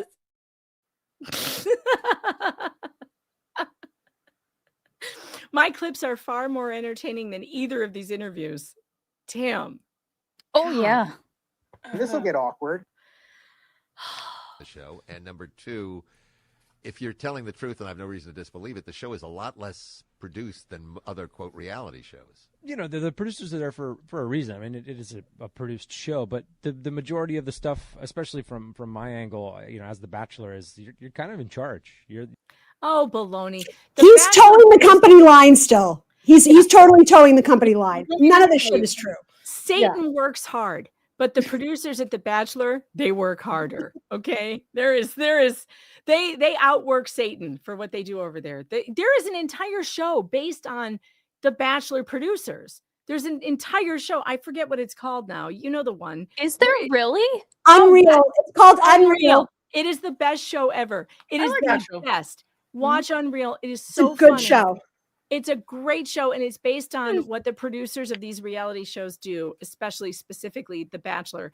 It is legendary. Talk to Reality Steve about what The Bachelor producers do. He'll give you the rundown. He knows. He's been watching it forever. You're the guy. It's hands down the hardest thing I've ever done, and I've started lots of different companies and things like that. I mean, you're on 16 hours a day, 7 days a week. I mean, it's exhausting. They have the cameras on you all the time? Are you mic'd up or what? No, I mean, not all the time, but I mean, if you're not, in a social setting, then you're doing, interviews about the day, and then you're traveling and you're shooting B-roll, and I mean, I feel the pain for all the guys that have done this. You wouldn't advise another guy to do it unless they were really ready for it. You got to be ready for it. That's the hardest. It's literally the hardest thing I've ever done. Now, where really is the hardest thing in comparison to, like, I don't know, Marine boot camp. This is the hardest thing I've ever done. Do you have to get ready for The Bachelor like they get ready for the military? I doubt it. I don't know. I've seen some weird yoga dates. He owns a winery. How difficult must that be, Megan? Don't you have to like step on the grapes? That probably takes some time, right? No, I think they have grape. Oh yeah, presses to for crush that all now. of them. I don't fucking know. I think they have people to do that for you. I don't do sophisticated things on my dates. So in Sonoma's your winery? So we have we're a warehouse winery out on 8th Street, which is closed to the public, but we have a tasting room right downtown on the Sonoma Square. Oh, and so that's open all the time. And you've been doing this now for 10 years, you say? Well, I've been making wine for 10 years. Involved was started in 2008. So it was a small little side project. I wonder how many other young bachelors of different varieties, not from the show particularly, that Ron had on the show, just specifically to introduce them to his daughters. Were there football players? Were there sports players of other kinds? Were there baseball players? Who, KGO people, tell me, how many eligible bachelors did Ronn Owens interview and introduce to his daughters during this? No, I'm not saying I would do anything different. I would totally do the same thing. If I had a big ass radio show and like I could get anybody I wanted to, and I've got 2 marriageable age daughters, I'm going to be like, who do you want to meet? Who do you want to? Yeah, I'll do it. Sure. But I mean, one of them is an absolute fucking psycho. So, but he's introducing them to Sarah and hiding Laura in the back, apparently, to take pictures when they're done. Laura's not. Laura's in the back room taking pictures in the hallway. Wow. When we got going, she's Flux, like, you're muted. Yeah, there you go. She's like No, that you're fine daughter, now. like, when a prince goes to a king and a king's like, you can have any of my daughters. And it's, you have the 2 really beautiful ones, and he's like, oh, how can I choose between your beauty? And then it pans over to Laura, and he's like, well, what about her? And no vision. Wait, what does Sarah's husband do? Oh, he's very successful. I don't know what he does, but he's a very successful business person. And so is Sarah. Sarah is a marketing she had a very big career, or probably still does. I don't know if she quit to stay home, but she was in marketing. They were very proud of her. Ron was very proud of her because she had like this, she went to work. Laura, on the other hand, never even worked at Starbucks. Like what did she do? She jumped over broomsticks on horses for many, many years. Never got past the 2'6" mark. Which, Laura, that's fine and everything, but also you should have had a job. I would respect her more if she ever worked at, I don't know, a restaurant, somewhere, anywhere. Like a 9 to 5. A podcast is not a real job. I'm sorry. I mean, it is if it's successful, but I don't even believe that. I think Daddy bought the views. I think he bought the audience. Mm-hmm. Sarah is married to a very successful Asian man. I don't know his name. I forget, but I've seen pictures of him. And Christian, and I know I think Christian. his first name. I And don't know he has quite a good job. And he was in New York, and now they live in San Diego. They moved back to California. But yeah, I know all of that against my will, by the way. Just saying. Oh, that's right. That's right. His name is Navarro. Like Sarah had like a normal life. She had a normal life. She did normal things. She went and got out of college. She got a job. And then that job moved her to bigger places, and she went on to bigger things. Like, that's normal. No, I will not leave Sarah out of it. And here's why. Sarah is complicit in some of this. Sarah apparently allowed Laura to use her sonogram to dupe Clayton And I'm sorry, but that's bullshit. And I would think that someone like Sarah. Do we know? I mean, do we know that she was a willing participant, or did Laura just she gave gave it to her? Yeah, both Clayton and Mike have said firsthand to me that like they think that she's very complicit in this. So I will take what they say as word at this point. So I'm not interested in any kind of. God, they're all other. crazy. All these women are crazy.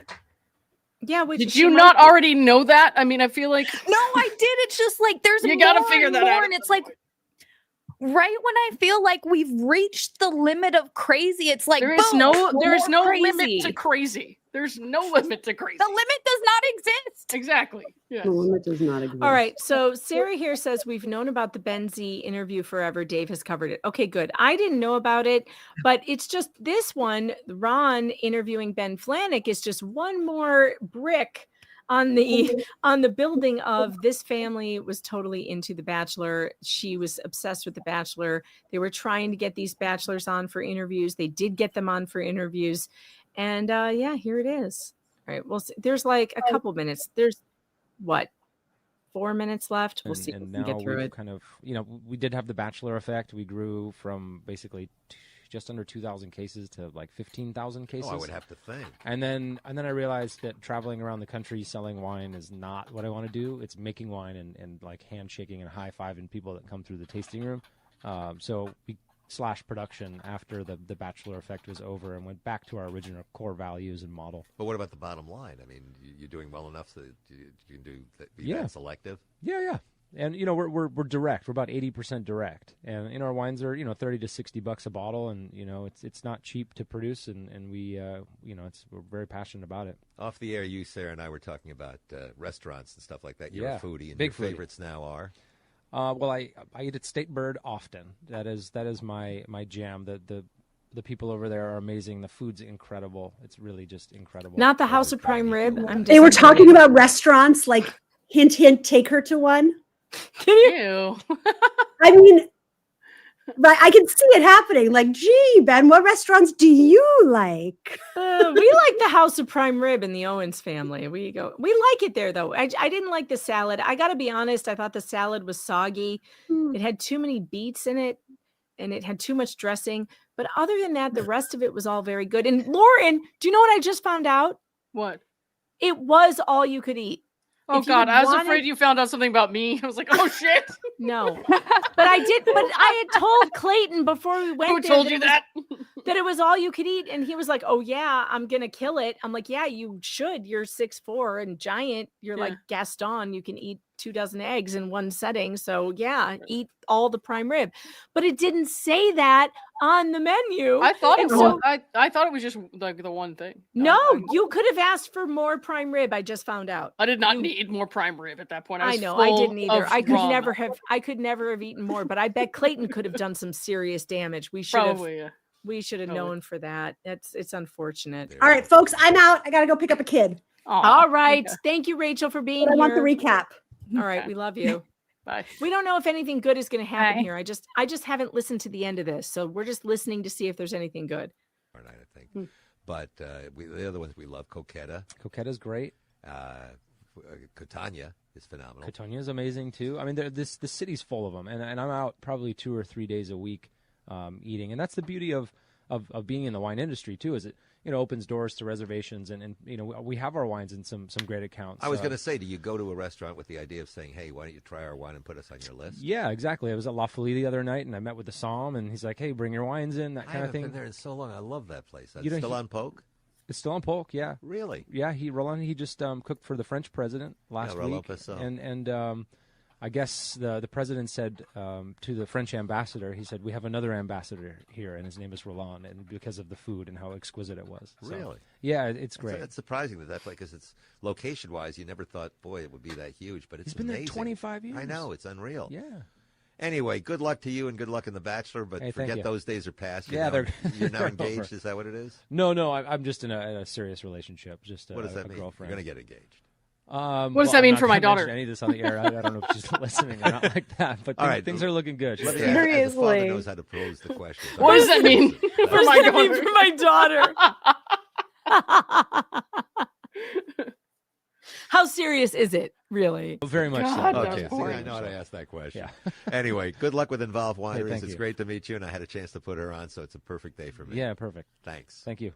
A chance to put her on, so it's a perfect day for me. A chance to put Sarah on. Just Sarah.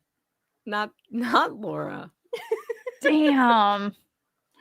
Oh man. My winning daughter, Sarah. Yeah, well, father of 2 daughters. Yikes, Ron. Yikes. Yeah, I mean, Yeah. that actually explains a lot, I think, in the context of what Danielle, Mike's wife, was saying about the nature versus nurture stuff and emotional neglect and all that. I never saw it that way, but now I'm kind of like, okay, you got me. Like, I get it. Yikes. That's a big yikes. Well, and it also might not be totally Ron's fault, because it also sounds like Jan took Laura on as like her little clone. And like everything that Laura did was very enmeshed with everything Jan was doing. So it was like Jan and Laura, Jan and Laura, Jan and Laura. And maybe Ron felt like he was left out, like he and Sarah were left out. Who knows? Maybe. Who knows? Maybe, yeah. Yeah, I just think you know what? there was a better way to go about that, than to like try to mend their relationship rather than whatever this was. Like, because this was, that's embarrassing. Yeah, especially that everybody who works with him knew that he preferred one daughter over the other. Yeah. So there was another thing that happened to KGO. Apparently, that woman, Candace, she's in true crime now. What is her name? Candace. Not sure. The only Candace I know is Owens, and I don't think not that one. No, not that one.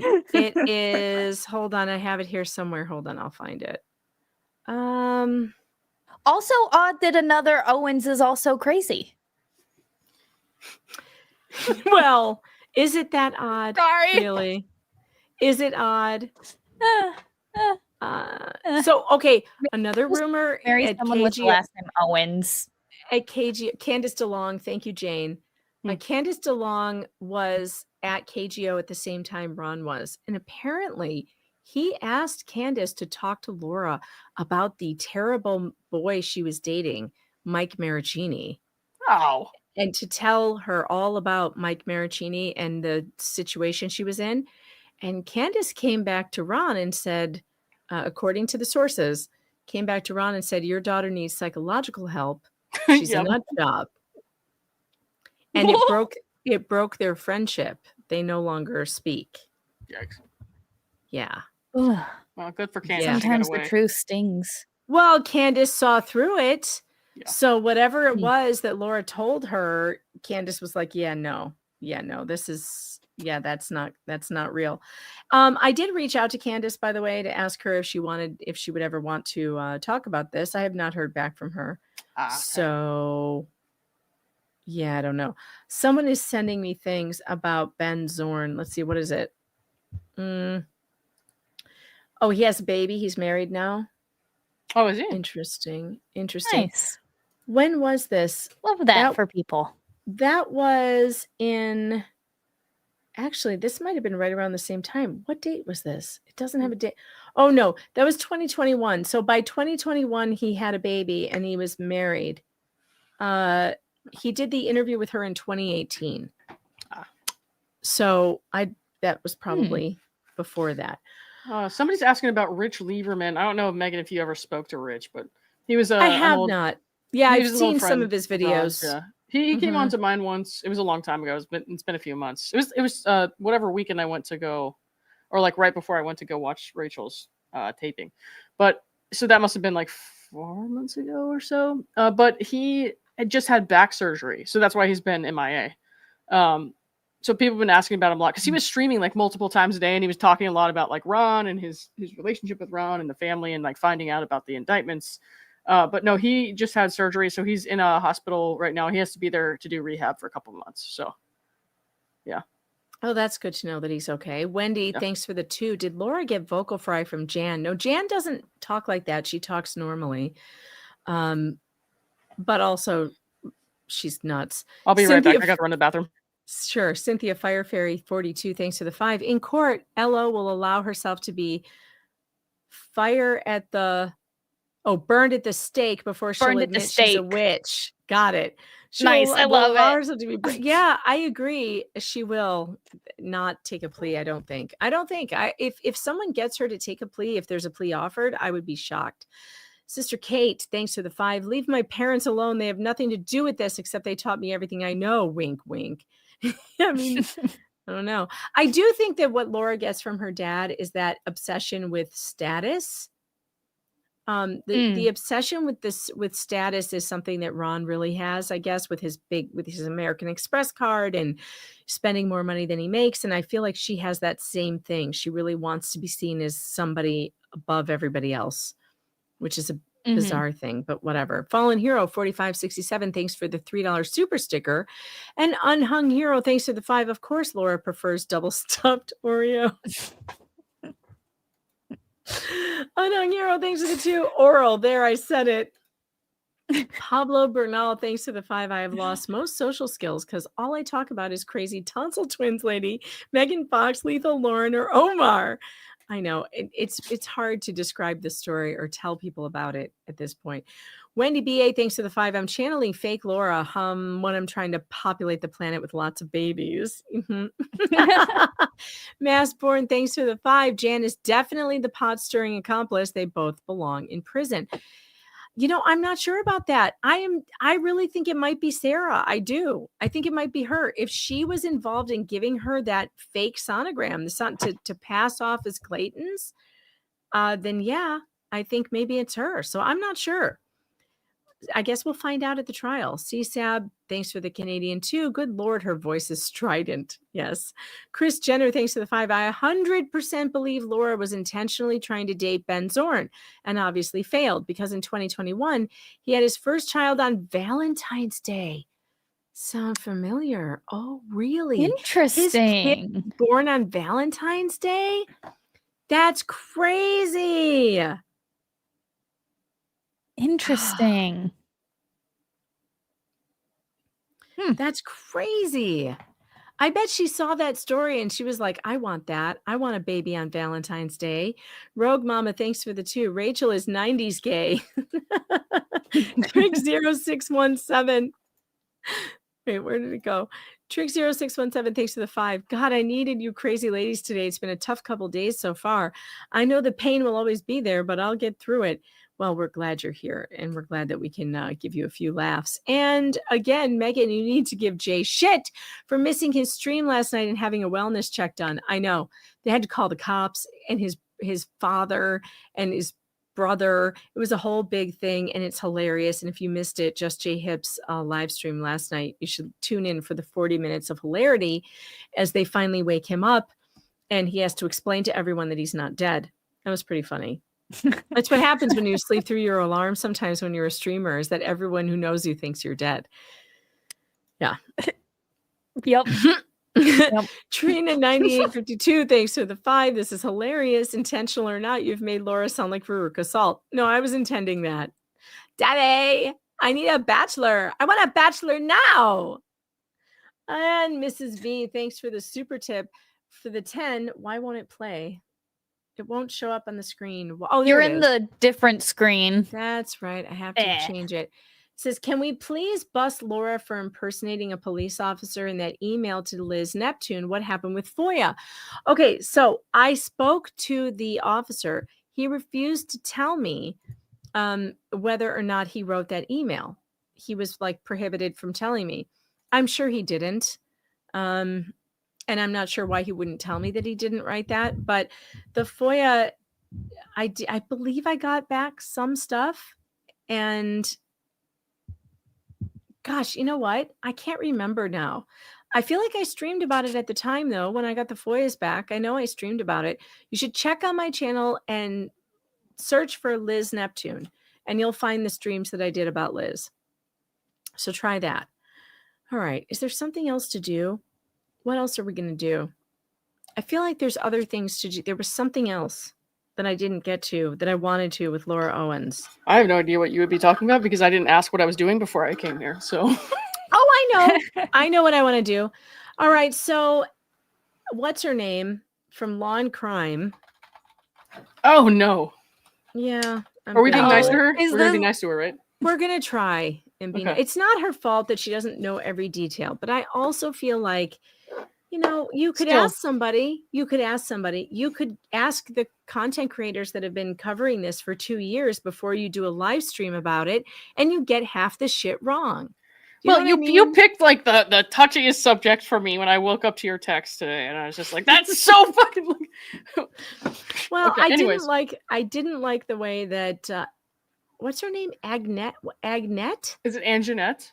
Anjanette. I want to say Agnette. Is that when I say correct? it. You chat's gonna have to correct me probably. Anjanette. I think it's Anjanette. Levy. It's Anjanette Levy. She did I guess she's now doing live streams like we do instead of like edited content.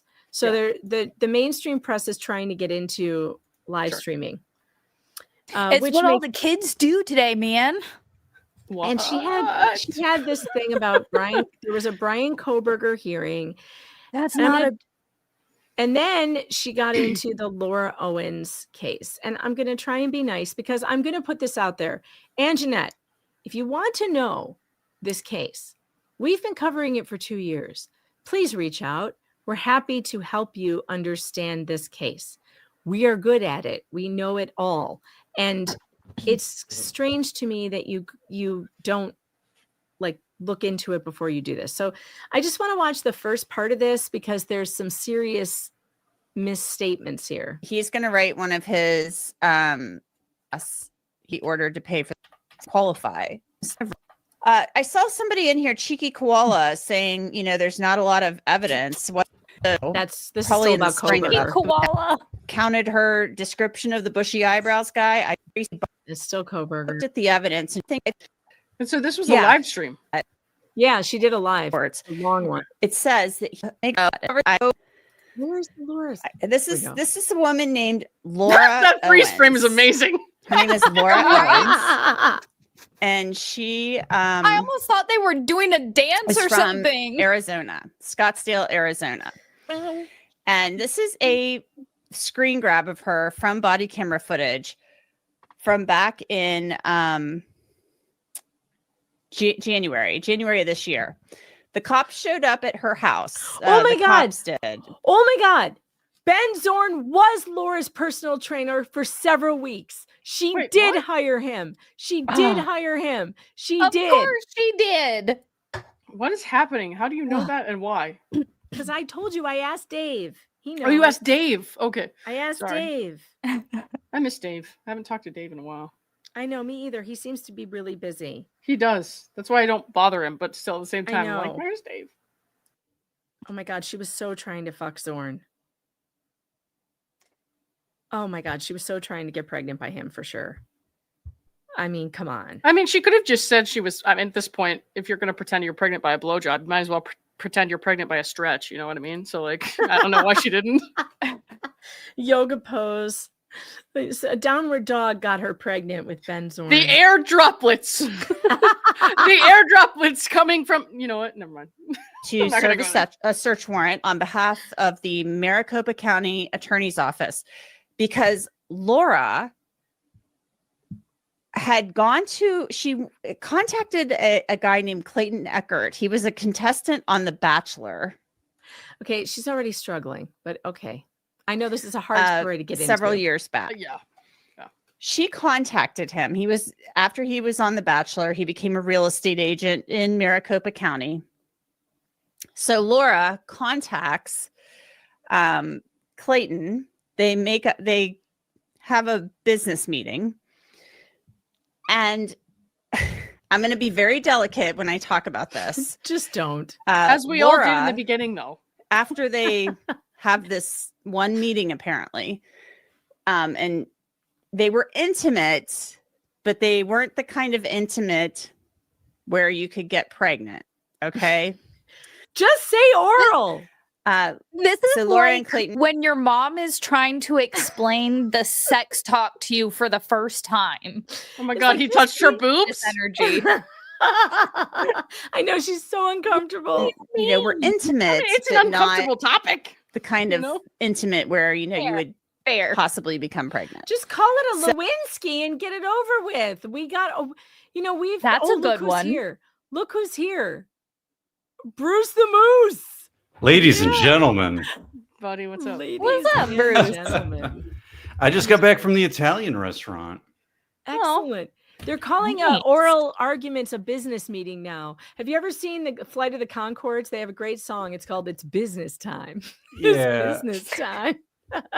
I mean, It's business. if things go wrong, you just pop your golden parachute. Could you do a and few dip more lines, out. Megan? It's good. Yeah. Oh God, she can't say oral. So Laura contacts him and says, "Oh, I'm pregnant with your twins." She takes him to court. She takes this Clayton Echard to court, and she says, "I need you to pay me money." False. That is not why she took Clayton to court. Yeah. She did not take him to court for child support. And this woman tells her entire huge audience at Long Crime that she took all these men to court for child support. That is not what this story is Also, about. it wasn't twins at first. It was like, I'm pregnant. Then the twins came Then the later. twins. This Like, is I'll how she forgive did it her with that Greg. one. This is how she did it Yeah. with Clayton. I mean, if you're summarizing, yeah, it's fine. If you're summarizing, it's fine. But But this yeah, is you're the right. first- She wrote in her blogs, like, hey, I just wanted to know what Clayton was thinking and whether we could. He was thinking, I don't want to date you. co-parent and- Not she word I'm gonna wanted say him on to Megan's date show. her with intention, and there is literally stacks of evidence of this on victimsoflauraowens.com that this woman could have read and she didn't read, and she is Well- now telling all of her viewers that this was about getting money for child support, which is not true in the slightest. And I'm sorry, you have to Anjanette. you have to look at her paternity court case filing. She checked like 3 boxes, right? Because it was like parenting time, Right. and child support. Child support is one, to be fair, but that's Yeah. not why Laura said she That did wasn't it. She why just she checked did the it. box. And then there was a third one that was like, what would it be? There's parenting time, child support, and something else. I think there were 3. Custody. Someone in chat will know. Legal custody, probably. Yeah. Yeah, I don't know, but like Well, she that bothers proposed me. some kind of agreement with holidays and shit like that too. So, yeah. Because this is so much bigger than that. It is so much more in depth and crazy than that. This woman faked pregnancies to get men to date her, and that was it. That was her only goal, to get them to date her with intention. Oh, what are we asking the magic eight? You know, ball Megan, box? the other thing, not just like having a relationship, but having the security, to me, like there's a financial aspect that's coming out more and more, especially with this bankruptcy case. I think she was looking for like a meal ticket, like money. Like, can we sue the landscaping guy for money? Can we sue Greg for money? Can we sue Clayton for money? Yeah. I think there's a financial aspect too. There might be, but it wasn't for child support because she knew there was no fucking kid. So that would never come to fruition. 100%. Yeah. Flux, She never- what are we she never asking? talked What about are we the- asking the 8-ball? You're shaking the 8-ball, and I want to Oh, know yeah. what you're asking it. Well, I was asking if I should leave to go eat dinner, or if I should just No. hang out and The then answer just is wait no. until What did it to say? be fair, the 8-ball said no. I already denied your request. I don't know why you need an 8-ball. Request denied. Where's Denied. Sit down. tell I was- Mrs. Flux to bring you some snacks. Yeah, no one cares if you're hungry. You have to sit through. If we have to suffer through this, so do you. I You're just listened to you're the the two daddy. most boring you know, white men on the planet for like an hour. So you have to stay. Okay. you're the baby daddy. It's like this is like its own reality show, right? I don't watch reality shows, but so this woman does this. And this Clayton goes to trial, right? He there's a civil trial. It turns out all the evidence at the civil trial shows that Laura Owens, her dad's like a famous former talk radio host in San Francisco. He's like a famous guy. He's now battling Parkinson's disease. He lives in Arizona now. It's really sad. Laura faked the pregnancy in order to try to get Clayton to pay her money. No. No, it's so much weirder than that. Anjanette, you're missing it. You're missing how weird this is.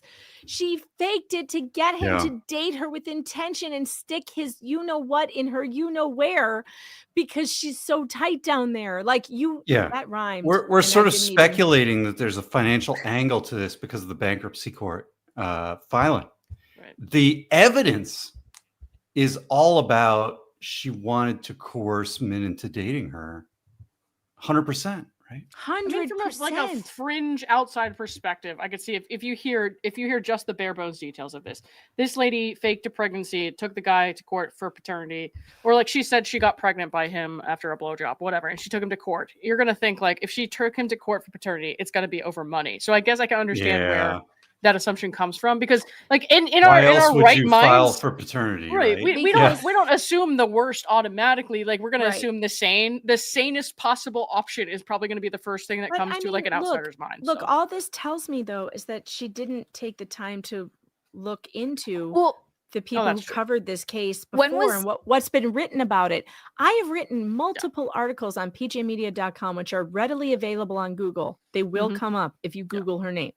You could read those and you would see the breakdown of why she did what she did. And so it just goes to show, and this is nothing against Anjanette. They all do this, okay? Sure. Mainstream press all does this. They do not they're like catching up on the fly. Yeah. And there's all this backstory that they have never looked into. I noticed I don't have an email in my inbox from Anjanette asking me, can you clarify some things? You've covered this case for 2 years. Can you come on my stream and talk about it? Yeah. You know, when I first covered this case, do you know who I reached out to? Dave Neal. And I had Dave Neal on my program to tell me about this case, which is what you are supposed to do. When someone is covering the case and has been doing it longer than you, you reach out to them and you talk to them about it and you give them credit for the work that they've done, because that's ethical and normal. Now, maybe she doesn't know that we're out here. Maybe. I mean, it's not like the mainstream press has given any of us any links, has given any of us any credit for doing any of this. They haven't. Here's the thing, Megan. If you do a Google search, you're going to find the Padlet timeline, the justiceforclayton.com wiki page timeline, the victimsoflauraowens.com timeline. All those timelines are going to explain exactly what you're talking about in terms of fact checking in a very concise page. I went through it with the Greg Gillespie case. It's very easy to find all that. It's not hard. So the question is, why don't they? Why? Well, and when was this? When did she do this live stream? 5 days ago. Okay. And, well, okay. She put out her video on it 7 days ago.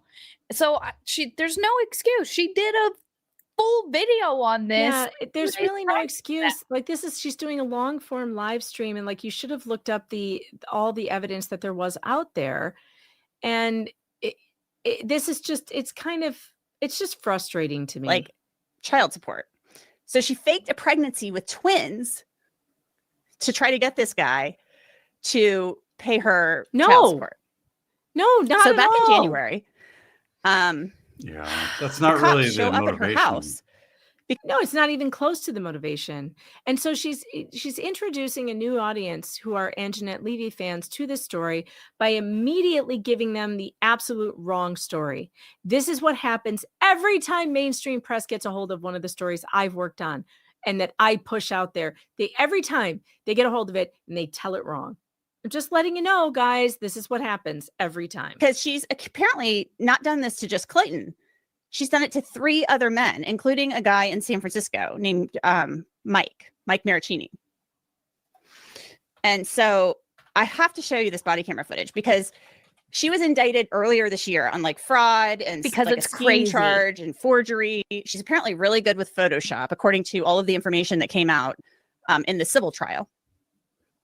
She was indicted earlier this year for, the allegations that she Mike Mariachi tried to scam Clayton Echard. I know, right? Well, At least she didn't say last week on Thursday. Mariachi. She was indicted for doing the same thing to a second man named that idiot Inside Edition people said Mike Mariachi. I wanted Mariachi, right? Mariachi band. Greg. And so she's facing now 14 felony charges. She was facing 7. Now it's 14 the cops go to her house back in January. She lives with her parents in Scottsdale, and they show up and they're like, hey, we have a search warrant. We need to come in and look around. And she like freaks out. So I want to play a little bit of this footage because I used this on Crime Fix yesterday. And when I found this, I was like, oh my God, this is insane. Like when I found this body camera footage, I couldn't believe it. When I found this body cam We got- footage. Where did you find it, Anjanette? Also, fake Laura Owens is here. Fake Laura Owens is alive. Oh, thank God. Yeah, cite your sources, right? And, Yeah, where did you find it, Anjanette? Where did you find the body cam footage? I would love to know. Was it on Schnitzel Ninja's channel?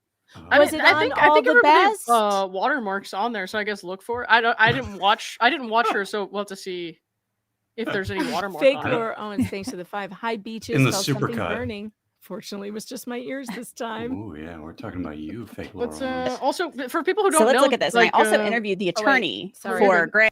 This is why people put watermarks on stuff because the like media when the will bigger literally fucking steal your shit. like the big They it's will. not the community, right? Like there's Yeah. this, the community can share all these resources, but Yeah. when it comes to bigger outlets who are just kind of like taking this stuff and running with it, it's like you want people to know where the source is. You want people to know, hey, you want to know find you can out go more back about to that. go back to TMZ because it has big TMZ all over it. It's like they have a big website and they're a public sort Or of Deadline or whatever. source. And you're like, okay, TMZ will tell me more. So, you might be like, okay, Well, Schnitzel I Ninja did can tell me notice- more. I did notice when the body cam hit Law and Crime, they must have gotten a clean copy from the Maricopa County. So instead of using what was already online, they went to Maricopa County. And I think that that's bullshit too, because I think they do it on purpose to cut out the creators who found it. Well, especially if they use a cut where it's like they use the cuts where it's like all molded together from the however many videos were from that night, and they use a shorter cut version. I'm like, I know you got that kind of idea from this creator who already did that work. So I hate that they are able to do that. I think that you should pay homage to the smaller people who do it. It's not going to hurt your views. People come But to they you for your don't do it. perspective, They so. never do it. No. They never do it. And it's Right. weird. I would like to ask Anjanette, where did you find this body cam footage? Where did you see it? Greg and Clayton Echard, this Mike Maricini guy, and then the fourth victim too. There's 4 men. This woman apparently goes to these men. She says, I'm pregnant with your twins. Now, she didn't even have like real sex with Clayton, like the kind of sex where you can get pregnant. Just say oral. They had another kind of sex. Oh and so, salacious. Another kind of pregnant with sex. their babies. Guys, they had And gay she's not- sex. She's not even pregnant, period. I know. What so- if they had Tony Robbins' version of sex? I don't know if I want to learn about sex from a lady in a They green didn't sweater. have I don't sex. know. They had sex, guys. What? Somebody says JFC YouTube posted it without a watermark. Oh, totally understand that, by Yes. the way. If you want to Yeah. post it without a watermark, that's totally your call. I'm just saying I understand why some people do watermark it. But Well, especially after personally putting in a think- bunch of work. Like if you like I think Yeah, Schnitzel please. Ninja has raw videos without a watermark and then a video, a Please, supercut please, edited put a video. watermark on everything Yeah. because these assholes will just steal your work. Like you should at least get the credit of, oh look, there's Schnitzel's watermark, there's JFC's watermark. Well, put Like it this way, it's if you do the editing, Yeah. editing and cutting and all that yourself, and you put it together yourself, that's a reasonable, Yeah. thing to I put agree a with watermark that. on, in my I agree with opinion. that. I understand though totally why people think there should be publicly available, documents without a watermark. I get Oh that. sure. But Yeah, if you're doing the documents are work, different. if somebody's using your work, like the time you put in to do all that, then that's a reasonable And place to listen, put a watermark. the body cam footage is public too. However, it cost $3,000. It was not free. Right. It cost $3,000, which this community paid $3,000. for. Right. And this community deserves the credit for doing that and for getting it out there. I want to show you a little bit of this body camera footage. It's insane. Like I was like, I can't believe this. And then I called the attorney and I'm like, hey, will you do this? Can I talk to you about this? And he didn't even know. He didn't even know that the indictment happened. So that was kind of funny that I called him and I was the one that told him about it. So I was really fortunate that he agreed to talk to me. So this is where the cops show up. I'll speed this up. but they Wait, show up who in is her she house. talking about? Greg? Unclear. Woodnick? I I was not kind of listening. tuned out a little bit. Wait, Yeah, me too. Wait. Yeah, she did a tries to say Woodnick she's pregnant interview. with I'm their getting babies. hungry. And she's not even pregnant, period. So I want to show you a little bit of this body camera footage. It's insane. Like I was like, I can't believe this. And then I called the attorney and I'm like, hey, She's It's talking about Woodnick. Woodnick. Yeah. He obviously didn't tell her the truth because he knew What? about this. What? Of course he knew. you know, will you do this? Can I talk to you about this? And he didn't even know. He didn't even know that. He had text messages all day long. Shut the front door. About the body cam footage? No, about the new indictment. The indictment happened. So that was Oh, kind of funny yeah, that I right. called him and I was the one that told him about it. No, you I don't weren't. know about So that. I was really That fortunate that doesn't he agreed to sound talk to right. me. So That this is doesn't where the cops sound show right. up. I'll speed this Take up. it But they away show up at from her her. house. It's her It's one life 6:50 in the morning on accomplishment. January 29th. And they're like, hey, we have a search warrant. And they're scoping it out from the And outside. this is of from course. Justice for Clayton. Okay, at least it says that right there. All right, good. Good. But she, you know, again, she should have said this footage comes from Justice for Clayton's YouTube page. Didn't hear that. What's her name again? Yeah. And I don't know why she's obsessed with this stuff when they're outside the house. It's boring. Police department. Police. I could watch this a million police, times, Laura. though. This It's the part I police. could watch. So many police. times. Whoa. Yeah, come up, just come with me. Laura, Scottsdale The Police. door isn't even Come on, Dad. cuttable. We're the Scottsdale Police Department. Okay. Can you come out and talk with us, please? No. The county attorneys have a search warrant for your property, so we need you to come out. Okay. So if you need to get dressed or get a coat, It's so fast. I'm sorry. It's not even Oh, wait. 7 in the Oh, there morning. she is. That's fine. I'm not comfortable having you. I don't know who you guys are. I just told you the Scottsdale Police I know, but Department. I'm not comfortable even opening my She screen. has it sped up, and so did I, We were so I slowed contacting it Laura. down. She's being hesitant to come out right now. We're looking through it. I was told that if the police were going to come, they would come during business hours. Can I call my attorney, please? I'm not comfortable with You can you. call your attorney, that's fine. That's Let me not call how my the police attorney, work, okay? man. Who told you that, Okay. Laura? Yep. David, probably. Will you guys break in or something? I'm concerned about my parents. Laura, You guys have your no. guns drawn right now. Our guns are not drawn.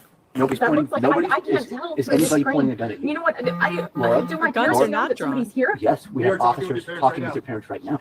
They're inside the home right now talking to your parents, and we have county Do we detectives here. think that's Can I her have a detective anxiety here? causing I'm her giving you an hand to opportunity. do That's this, what- or is that fake?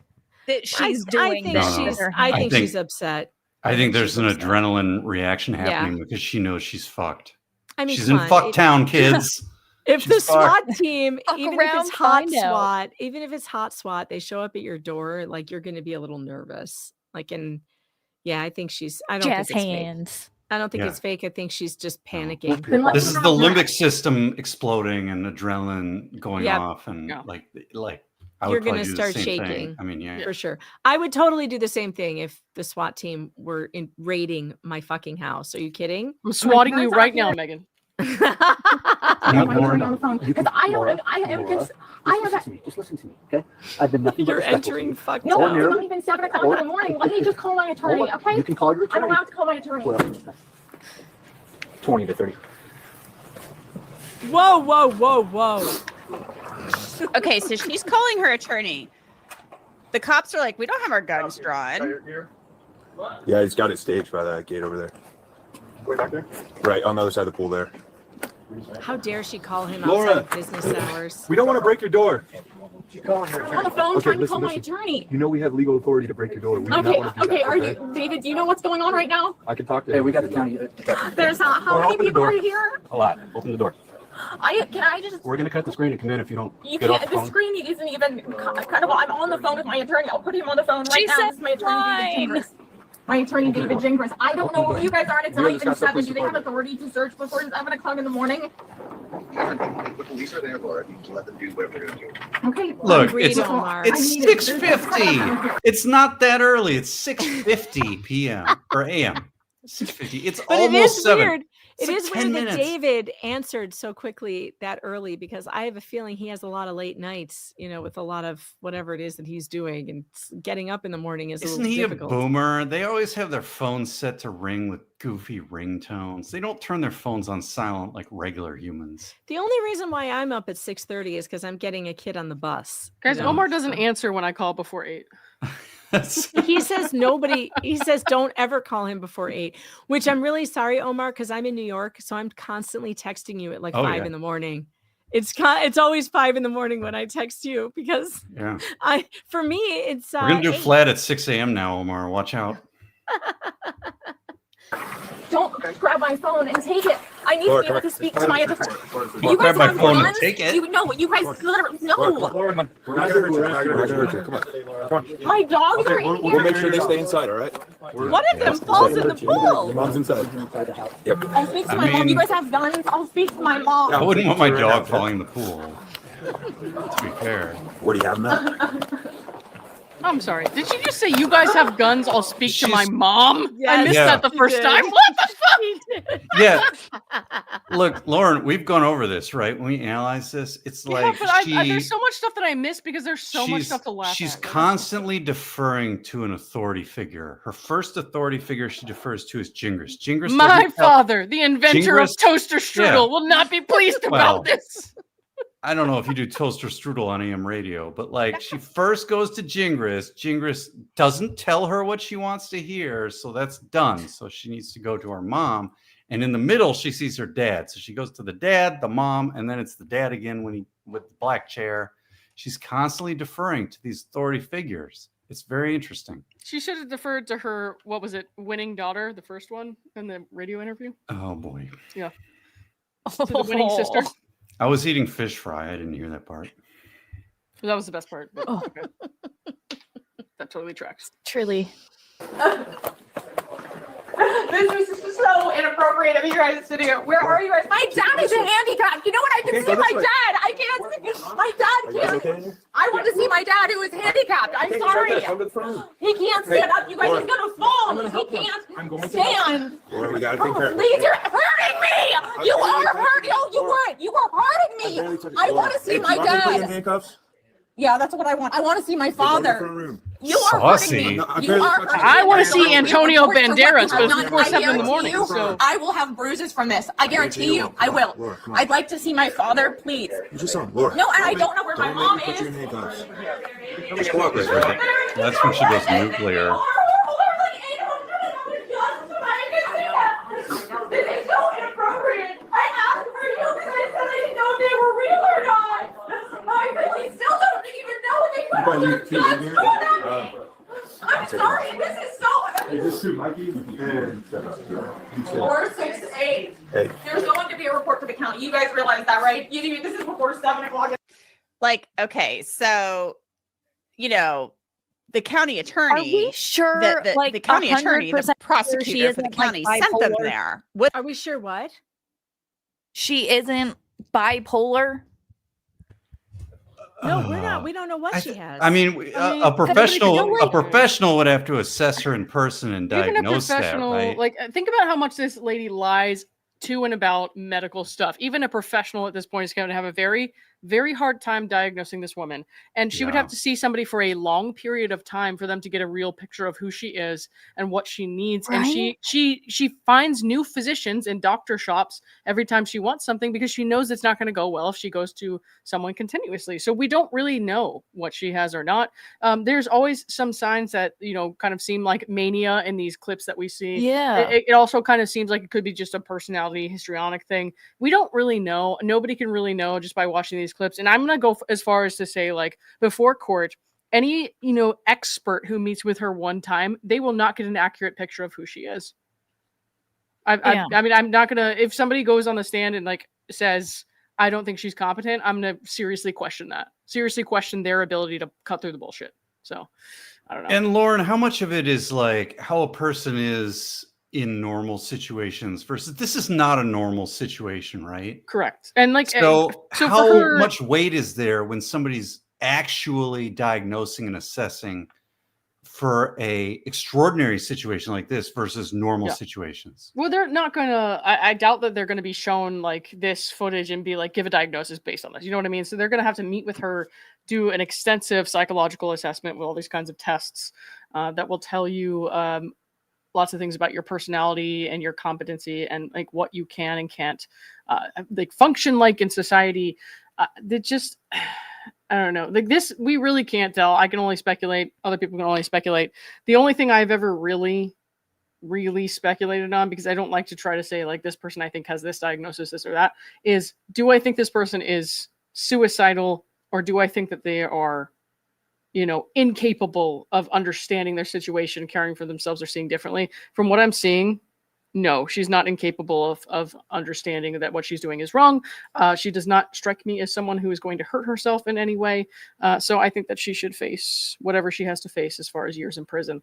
I don't think that should be a mitigating factor at all. Will it be? I don't know, because like I said, experts who see somebody one time and just look at what they're hearing from the person, they're going to say whatever they got to say based on who they're testifying for. So we'll see. Yeah, I always thought that was a little weird how it's like, oh, just one time and they can determine whether or not you're competent. I'm like, I feel like this has to be a process. Well, they probably do meet with them more than once, but I'm just saying, like, they have like this limited basically experience with this person to the extent that like they're only getting some of the picture, and I don't know how much they're allowed to really be exposed to outside of that.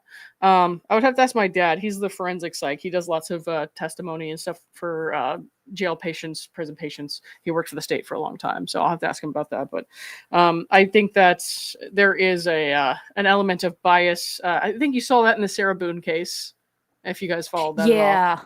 Right. So it's kind of like that. It's kind of like if somebody asked you, if the defense asked you to like testify that she's, a certain way, or like testify to her for her defense, it's like they are more leaning towards a certain, not necessarily diagnosis even, but leaning towards a certain kind of outcome, I feel like, if that makes any sense. Okay, that makes sense. I think that she should be studied for science.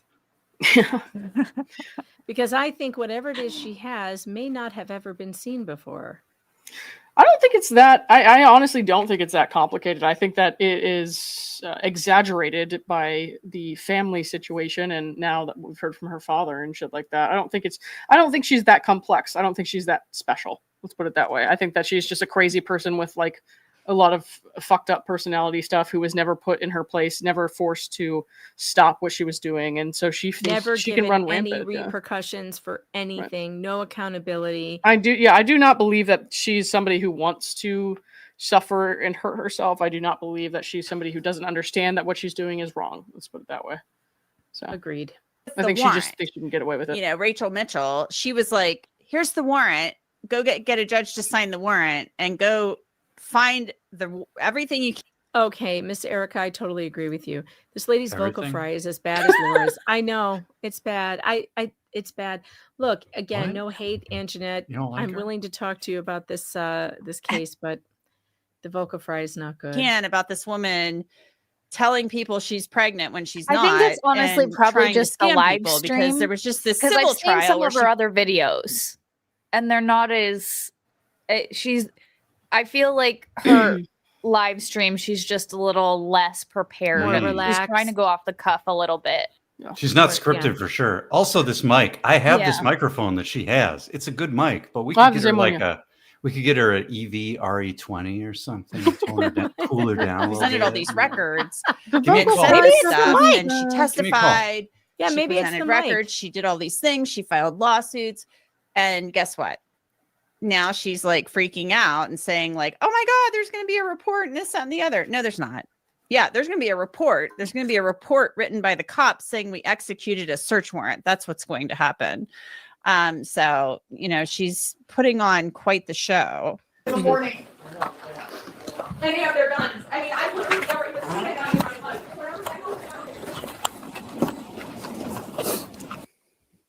Okay. So that part of the video ended. But I'm going to play some of this that there might be some bad language in some of this. Are you guys going to be offended? There might be some bad language in some of these other clips. Oh my God. Are you going to say oral? Clayton, She already said SEX. Instagram account. So I might need a coat or a hat. I don't know. I hope you're not offended, guys. Everyone, please grab your emotional support stuffed animal. We're going to have some bad language going forward. We need to have I have my emotional support fox that's here. I'm putting on my adult hat. Some bad language. Well, I need to find something to cut myself with then. If there's going to be bad language. Perhaps I should also cuddle with Jeff. Jeff will protect me from the bad language. Is everyone ready? Somebody should probably cut. I'm going to download a photo of Omar. I have my two favorite things. I'm ready. I'm ready for the bad language, Anjanette. but I was thinking you might be able to take it. She can take it. I don't know if we're talking about Laura or what. So let's share this. You know what? It's not even so. Oh, well, she's showing the incident. I've literally never even seen a gun in my life. Whatever the hell that is. Laura, that's part of her job. Just You know what? It's not even 7 o'clock. I have done nothing except get pregnant by the fucking Bachelor. Okay, you can talk. Okay? It's not like I've gone and killed somebody. Laura, and you can talk with the county detectives about that. She killed like 6 fake babies. I love how this Greg Gillespie I was gonna say, comment is depending just on who poking you in on the ask. side, and like the lady doesn't even understand. Like, that's Greg. Like, come on, lady.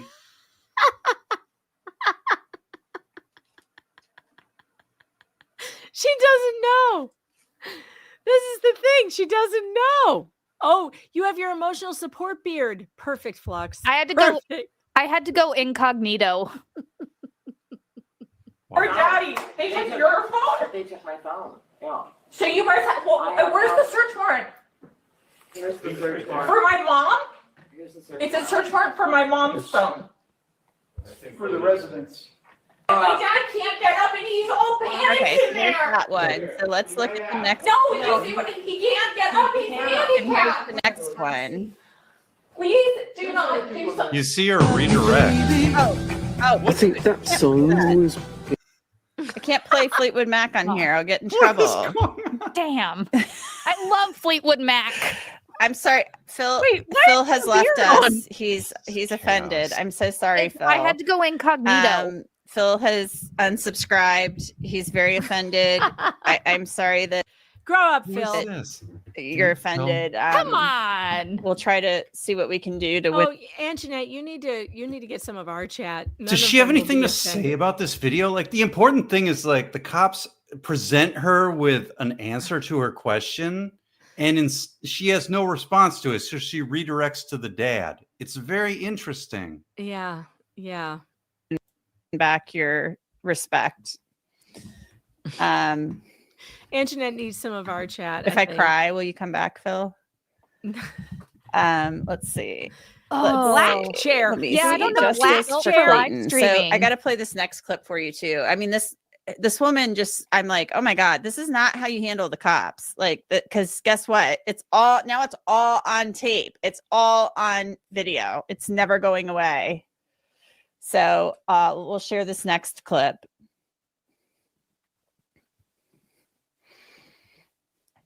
Sure, they're gonna give this footage. No, he needs to sit in. If this footage becomes public record with my father on it, they're No, please have the him group sit. that is harassing Shout me out is to going us. to get this. Ma'am, he wants to sit there. But he never sits there. He doesn't. You don't get it. My dad's had Parkinson's for 23 years. You guys don't understand. My poor dad has nothing to do with this. He can help. Fuck all of you guys. Seriously, fuck you guys.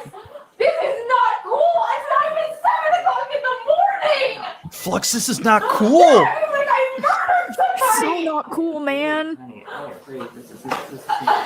Dad wants to come out. Excuse me, my ears are not garbage cans. That's He fine. wants to come out. He's using a walker that I'm sure he doesn't use. He never uses a walker. I'm using it now. The black chair. Her dad's like, The "I'm black using my walker chair. now. I'm Yeah, do you guys see here." what you've done? Do you see what you've done? I mean, really, that my family is dealing with this? Honey, I have a warrant here. Does it say they can take your phone, Mom?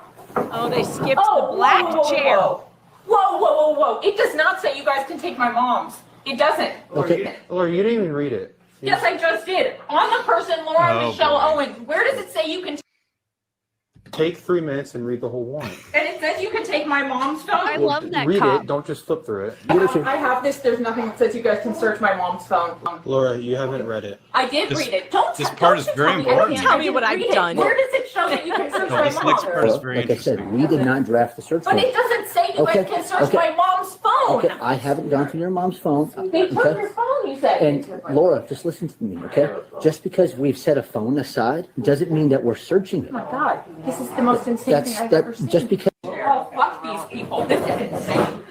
The guy I'm sure explains the they already told you they semantics. had body That cams. I'm taking sure a they're gonna phone do and searching the phone are different. He literally Yeah. explains this to her, the logical semantics of what does this mean? And she's like, this is so insane. Like, this is to me, that's the most interesting thing in this entire video, is that he can explain something so clearly, and she just, like, her brain has a wall up, and it's insane. To me, it's the most insightful thing in this I whole don't video. think it's that she doesn't understand. I think it's that she is trying No. to manipulate the situation. Yeah, she's got this barrier up, and the logic and the reason and the rationality cannot penetrate that No, wall. because she has a goal. Yeah. Her goal is to make whatever this is stop. And it doesn't matter how she does that. She's going to give whatever argument she can give, and she's going to ignore all evidence to the contrary of her argument and just keep steamrolling over it. That's how she does it. And to me, that's how the she cornerstone of this entire video series. No, he needs to sit in If this footage becomes public record with my father. All right. So we've all seen this. I'm going to skip forward to this because here she introduces Greg Woodnick. And this is the other thing about this video that bothers me. I'm happy that she's covering it, happy that everyone is seeing it now. And there's like so many more hundreds of thousands of people seeing it. I just wish that the coverage would be accurate. And like, here we go with another inaccuracy. So, wow. You know, like, I think we've all, like, I don't know, have we all been there where we like would love to just yell at somebody? I think we've all been there. We've all been there. We want to scream at somebody and yell at somebody. Do we actually do it? I don't know. I don't. Like, yes. I mean, can you imagine? That's what Lauren does to me. I got banned from a Dodge dealership once. So yes. The answer to that question is banned from a what dealership? A Dodge dealership. Well, And then that's Dodge. I mean, my that's husband got banned from the same one. But in fairness, what they had done was put my tires on improperly, and so one fell off while I was driving. Jerks. To be fair, I should not have been and they caused $3,000 worth of damage to my car. I should not have been the one banned. They should have been banned from doing car mechanic work.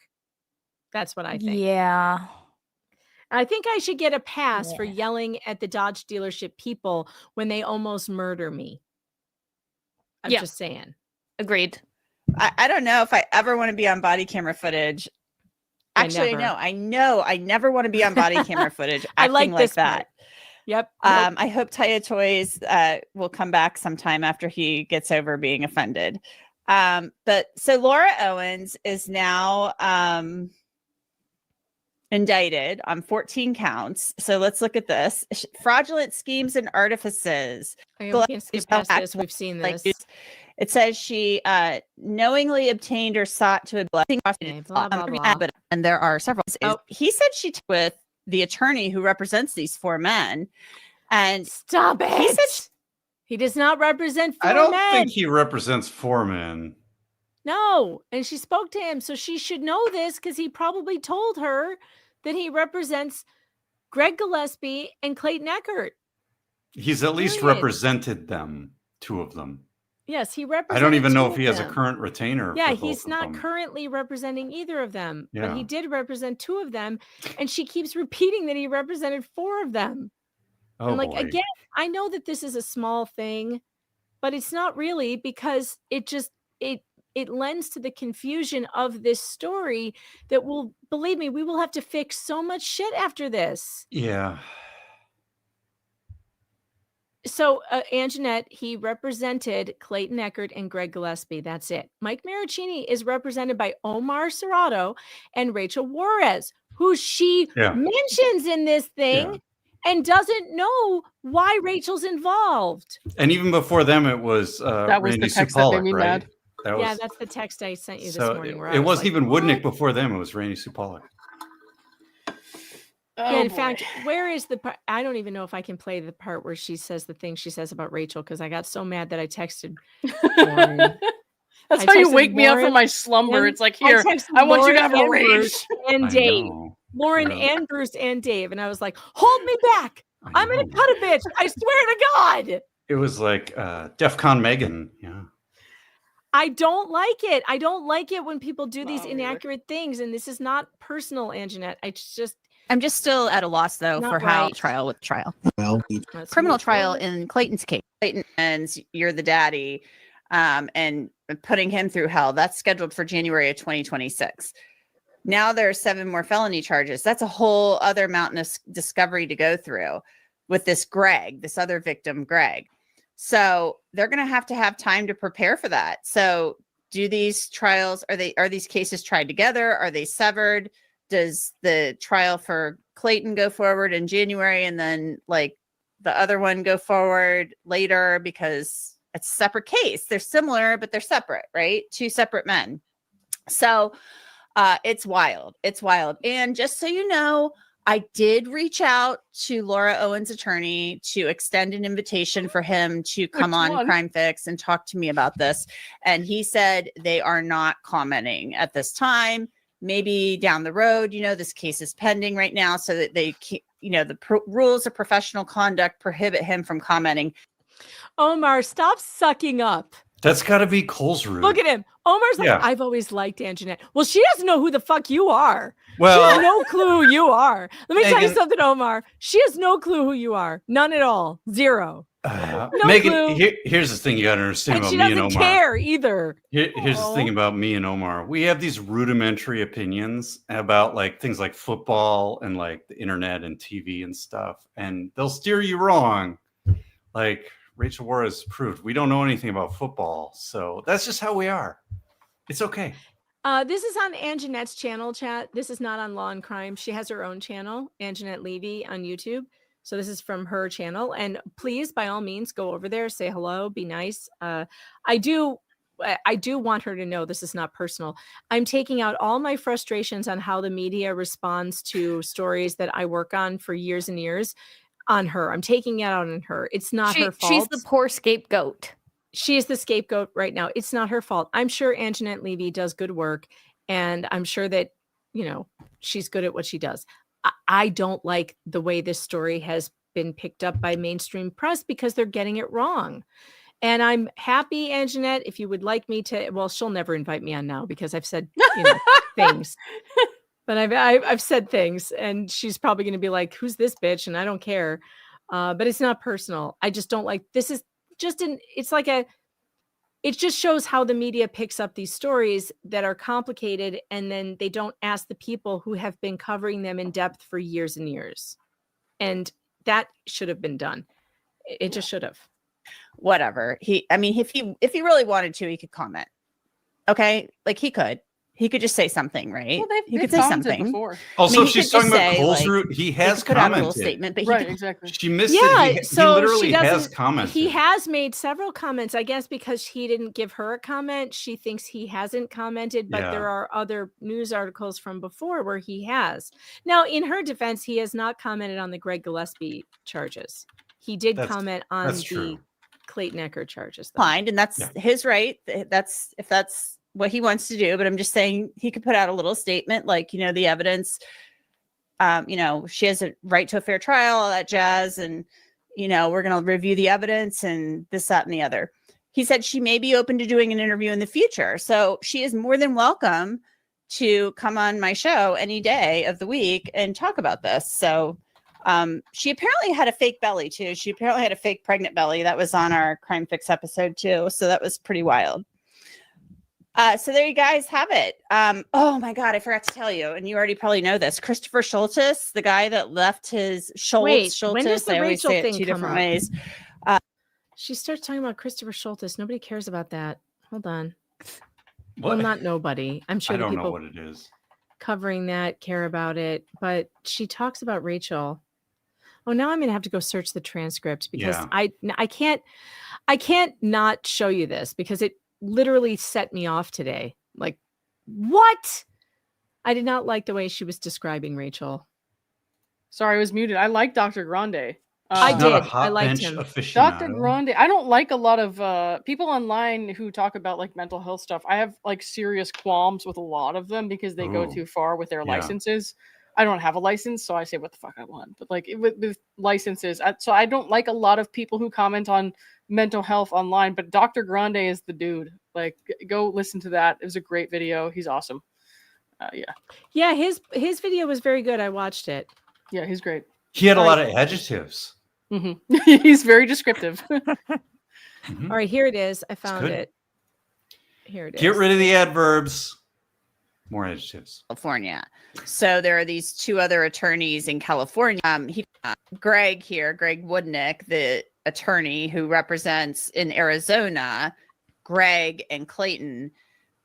He doesn't practice in California. Okay, so she knows that there. So she just said it Okay. wrong in the beginning that there were 4 guys, or that he represents 4 guys. Now she's clarifying. Okay, good.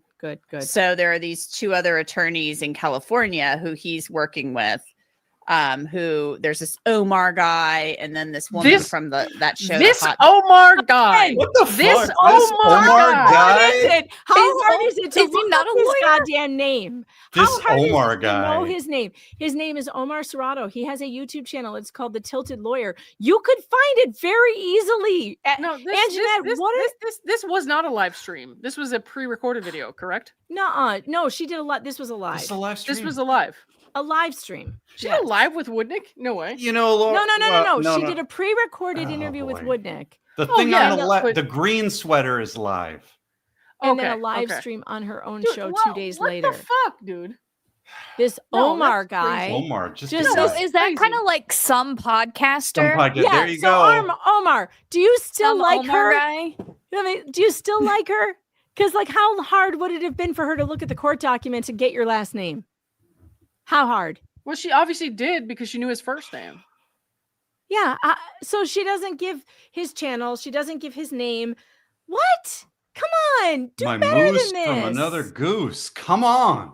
Do better than this. And then wait, it gets worse. You know what? I got so mad with what she said about Rachel that I missed her just going, this Omar guy. I thought she didn't even mention him at all. But now I'm mad for him too. So there are these two other attorneys in California who he's working with. Who there's this Omar guy, and then this woman from that show, The Hot Bench. You know, she's like one of those That show, judges The on Hot the Hot Bench. Bench or something. She's representing some. She's Or like one of those something. or something. No, she is Rachel Juarez, Emmy award-winning judge on the Hot Bench on CBS. So She has the name and the logo for her show right here on the screen. It's all perfect, but she I can't know, get Omar. but she can't or get Rachel Omar's or correct. Rachel's No. right. No, this lady is in airplane mode. Like, what is wrong with you? What's wrong with you that you couldn't figure this shit out? Airplane mode. Thank you. The best description of someone Airplane mode. being in airplane mode. I'm using that forever. She's someone from Hot. She's someone from Hot Bench. Look it up, bitch. It's What's not wrong that with you? hard. It's not Your even Wi-Fi Hot Bench. It's broken? the Hot Bench. And do you get the idea that she doesn't like the fact, like it's like she almost doesn't want to mention them for whatever reason, or she would say who they were and where they come from. I don't like this. I don't like this. Don't do this. And she's not done. This is not. We call this in tech. We call this attention to detail. Attention to detail is what's missing. She's here. not done. She's not done because she's going to keep saying Rachel stuff about Rachel. Too. It's at the end. Bench woman from that show, The Hot Bench. You know, she's like one of those judges on the Hot What's Bench. with the scoffing? And what's with the scoffing? What's with the scoffing when she says she's like on the hot bench? You know, like women. That really got me going. Okay, that got me. Now, Bruce, do you understand my voice text to you? Oh, I understood it before, but yeah. Yeah, Of course. the scoffing really bothers me. I understand why she's wearing green though, because she's jelly AF. That's why she's spewing at the mouth, is because she's just jelly. She'll never be as awesome. I don't get it. He's I feel like working she with, read like a who vandalized there's this Wikipedia Omar page. guy. Wait, what did you just Yeah. say? I said she read a vandalized Wikipedia page. Like, what is happening here? Yeah. Like, what is happening here? I don't know what's happening. And then but this I don't woman like from it. the Oh my God! Oh, it's the over. Hayden is in the chat. I was love just about to be you. like, Hayden's here. Haiti, how have you been? Do you want to hang out? I'll send you a link. I'm not going to be here much longer, but I haven't seen you in forever. It's great to see you. The irony of her looking down her nose at podcasters when she can't do basic research. Yeah, exactly. that show, The Hot Bench. You know, she's like one of those judges on the Hot Bench or something. she's representing something. somebody too. It's at the end of the interview. He talks about it. I want to So, like this lady. I want to like her, but this is it's a a big- fast way to get me to call someone a dumb cunt. Like I I want to like her too, but it's really hard. It's really difficult. This is like Like, she's there at she's- Thanksgiving dinner, and you have to actually mute the Lions game and explain something to her because she's getting it all wrong. And you're like, God damn it, I don't want to mute the Lions game. I want to watch them play the Packers. Come on. you guys are killing Megan's chance to be on her show. I don't care. I don't want Megan to be yeah. on her show if she's a I don't dumb- want to be on it. Yeah, you know what? Look, I'm happy to explain things to her. And maybe she should just try with Dave Neal because Dave Neal hasn't said anything terrible about her yet. And I just can't keep my Davey's mouth so shut diplomatic. because it bothers me when I see this stuff. It bothers me. And like, don't talk about Rachel like this. And don't call Omar some Omar guy. Like, don't do that. She was scoffing at Rachel like she's not a real lawyer or a real judge because she's on TV. Well, you're on TV too, Anjanette. Let me remind you, you're just some TV. Is she? I think she's just You're on the just YouTube, right? You're just some YouTube Yeah, she's person not on even Law on and TV. Crime. You're not any better Crime than us? Fix. I have, guess what, Anjanette? I have more subscribers than you. Yeah. How does that? Oh, burn. But I mean, like, I would like this woman, I think, if she would reach out to the people she should reach out to before doing this. Like, what? Yeah, I mean, it's not about it's not about what show she you're on or how many followers you have. It's about attention to detail and discipline of getting the right things right. That's what it's really about. You're right. She honestly sounds like a snarky high school bitch. And That's also just the like, thing about Rachel this Juarez- bitch had to do. She does not know what Omar and Rachel have been through for this case. And if, oh boy, she should reach out to them and find out because it has been absolutely how hard would that have exhausting. been to Not reach out hard at to all. Omar, at least the lead attorney on Mike's case? How hard would it have been to email him? He's a freaking YouTube channel. How hard is it to contact him? Like, It's not hard at all. No, And I not should to not mention, harass him all the time. I'm sure that he would have responded too right away. And I'm sure Rachel would have responded too because she's been trying to get people to pick up on this case. Right. So Rachel would have been very down to talk to her. Rachel is an awesome person. And Rachel and Omar both have been through emotional hell, just like Mike Maricini with this case. They have been through the fire with her. This Laura Owens woman has terrorized so many people. And this story is about so much more. And to say that, like, there's just these other lawyers in California, I don't know, some guy named Omar, and like, I don't know, like this woman, she's like on hot bench or whatever. What is this about? No, I hate that. Well, I and hate that. what I want to know is why, like, she has such a different attitude with Woodnick versus Omar and Agreed. Rachel. Do you see Like, it? Maybe it was She was like, I unintentional. got to tell him about the indictments. Ooh. And it's like, well, these are the other two lawyers. Why aren't you like with them? Like, I don't understand exactly the drastic change in I don't attitude between either. the lawyers. I don't Matt's about it. either. I don't So, either. I don't know. I think You know, she's getting into the it's a big case. mess. She's just trying to get there, you know. Like I don't know. I was with you, This is a Bruce, and then lot. she lost me when she was No, like, but- "Some judge lady on the TV." Fuck you. But like, listen to I the know. full sentence. Listen. it's to not the a full good it's not a good sentence. I Listen agree. to the full sentence because we haven't even got to the end yet, and the end part bothered me too. So here we go. With who there's this Omar guy and then this woman from that show The Hot Bench. You know, she's like one of those judges on The Hot Bench or something. She's representing somebody too. It's at the end of the interview. He talks about it. Somebody. So Somebody, not Mike. Somebody. you know, it's a big mess. He doesn't practice No. in California. Mike Marachi or whatever she said before. It's not a So- it's not No, a that big was mess. It's a big no. They it's fucking amazing. rocked it. They fucking killed it for Mike Maricini. They won it for Mike Maricini. It is not a big mess. It is actually coming to a crashing, serious end for Laura Owens because of Greg Woodnick, Mike Maricini's lawyers, Omar Serrato, and Rachel Juarez, who is not just some woman from the hot bench, but she is the lawyer that worked with Omar to bring this to a crashing halt for this fucking lying bitch. You know, the insight she's missing is the connective tissue here that's so important in the community. So this case became popular because Clayton was the Bachelor, and that's why Laura went to the press, because she knew she could capitalize on Clayton having been on The Bachelor. And that brought Reality Steve into scope. Reality Steve is the one who brought Rachel Juarez into scope. Right. And now she is representing one of the people in this case. That I don't know, yarn map or connective tissue is literally amazing. And she's just she doesn't understand it, or she just glosses over it, which is what's frustrating, I think. Yeah, it's not a big mess. It's actually amazing. You're absolutely right, Bruce. Thank you for saying that. It is amazing what came out of this case. The people who've connected, the connections we've made, the friendships we've made, the help we have been able to provide, that this chat has been able to provide to these men who so desperately needed it, the tens of thousands of dollars that have been raised to make sure Mike Maricini got his day in court. These people have still not told that story. Law and Crime still has not told that story about what the community did. No one has told it. Do you know who wants to tell it?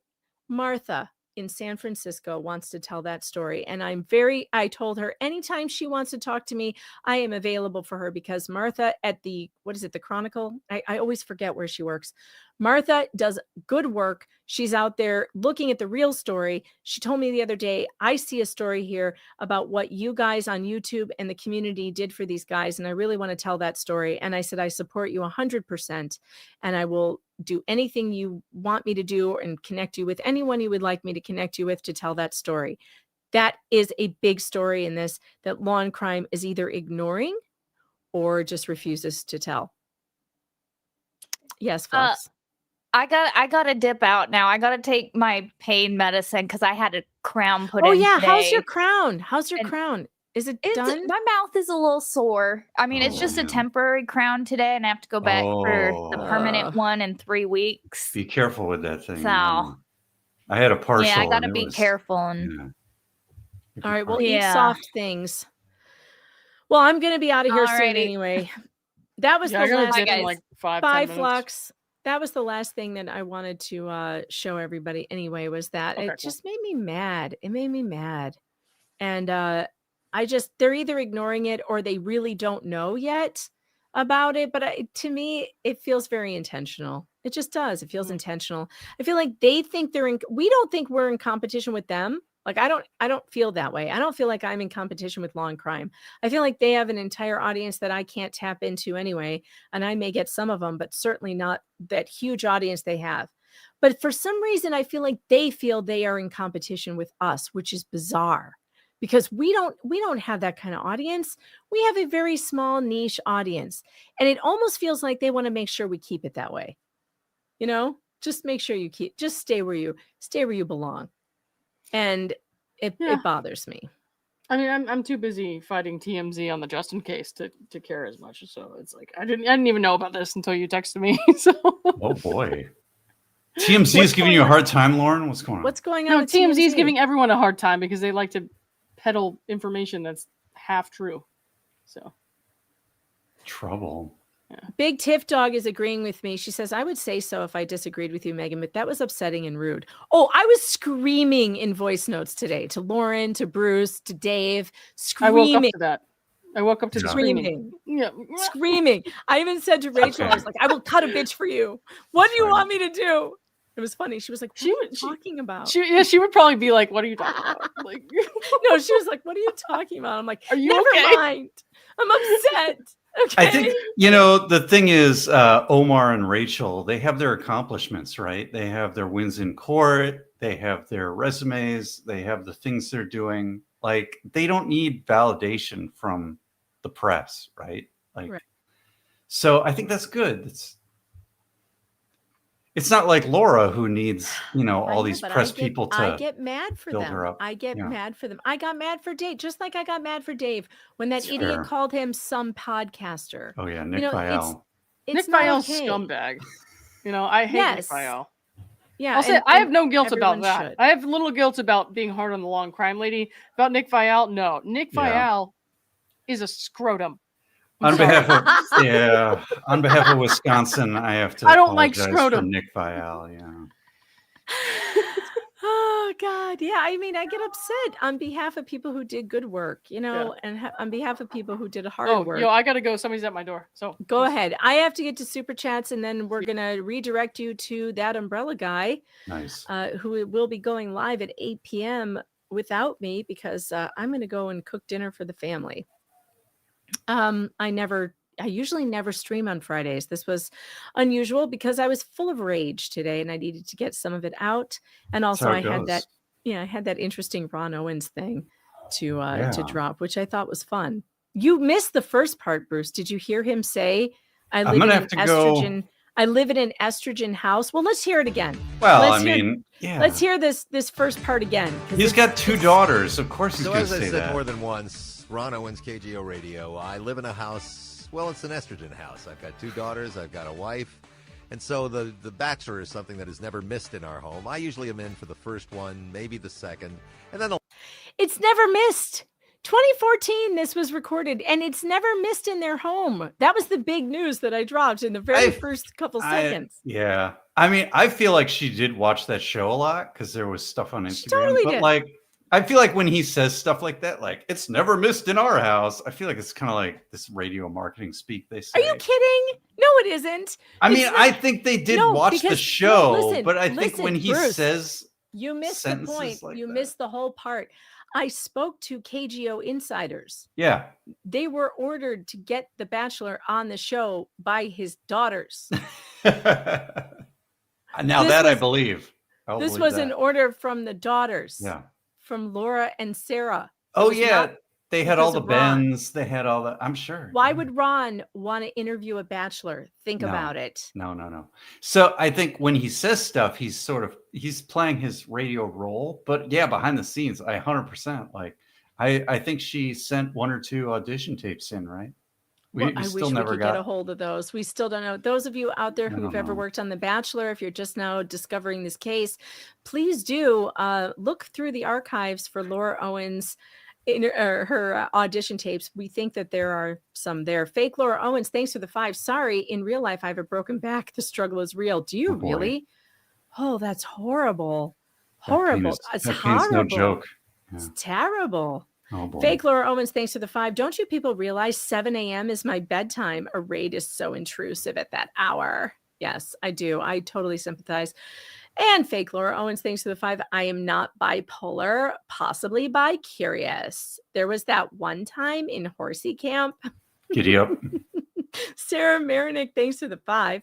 I've been a mental health nurse for over 20 years, and I think it's more her personality, but who knows? That's right. We don't know. Chris Jenner, thanks for the 5. Why is no one talking about when Woodnick says in this interview that Laura testifies well, she's intelligent, she presents very well, he's trolling? No, I don't think he is. I think he means that. I think she does. Look, she didn't testify well at trial. But I think what he was talking about was, I have heard that her deposition testimony was different, in that deposition testimony was surprisingly well, even though she caught herself in several lies, they caught her in several lies. I think what he means is she believes it. I think that she truly believes what she is saying, and that she comes off well. She comes off professional. She comes off, although you're right, I don't see it. You think he's trolling, Bruce? Is he trolling? I think Laura has lived this life where she's had this facade of wealth and privilege and all these things, right? And I think she just lives in that mode. And I think that's what he's talking about. Well, that's possible. Fake Laura Owens, thanks for the 5. When I said F all you guys to the cops, it was really more of an offer than what it sounded. Well, Laura, that was my criticism of the behavior during the raid. Those guys were fine. I don't know why you were exhibiting that kind of behavior that is like, repellent for men. You should have gone and put on some lipstick and tried to look pretty, put on a booby shirt, and sat there looking pretty. That's what I do. Every time you're raided, you go get your booby shirt on. Mm-hmm. K-Rab, thanks for the 5. Gingras gave her the first good advice when he told her to let the police in. Oh, yeah, he had to. If he didn't give her that advice, he'd been in big trouble. Fake Laura Owens, thanks for the 2. Yeah, Omar, quit sucking up. That's my job. Caitlin Boyd, thanks for the 2. Anjanette Nomar, After Dark has a nice ring to it. No, absolutely not. Caitlin Boyd, thanks for the 2. Wait, who's Omar? Fake Laura Owens. At least she knows who I am. You're right. You're bigger than the Kardashians, Laura. Caitlin Boyd, thanks to the 2. Is the Chat GPT Angerette show? It's the Chat GPT show. Possibly. Roxanne Wins, thanks for the 2. Ask DUI guy Larry about Anjanette. Oh, does he have a story? I will ask him. He's got the scoop. I will ask him right now. I'm going to text him right now. Are you kidding? Yes, I'm texting him right now. Larry, what's the scoop? What do you know? You know. Chat says you know something. Okay, I'm asking him. Done. Cats Meows gifted 10 Megan Fox memberships. Wow. Thank you. Welcome to the Fox Den, all 10 of you. It's weird here. There are weird animal noises, but you'll get used to it eventually. Caitlin Boyd, thanks for the 5. She'd probably call Bruce some moose or fox or something from Oregon. Bigfoot. Yeah. Fake Laura Owens, thanks for the 5. I don't want to hear any complaint about a sore mouth till you've walked a mile in my shoes. Cats Meow, thanks to the Canadian 20. I appreciate that. Let me check super tips. Oh, we got one more. We got one super tip. Fletcher Boy, thanks for the 5. Nope, not going to play. The Megan Fox I know would call Anjanette Levy and scream, "It's a blowjob, damn it." I don't know why she was so scared to say it. This is YouTube, ma'am. We say lots of crazy things here and everything is okay. Heather, you just noticed my shirt? Just now? I need one of those now. That's good. The black chair. It's the black chair. We had these made when we were in San Francisco.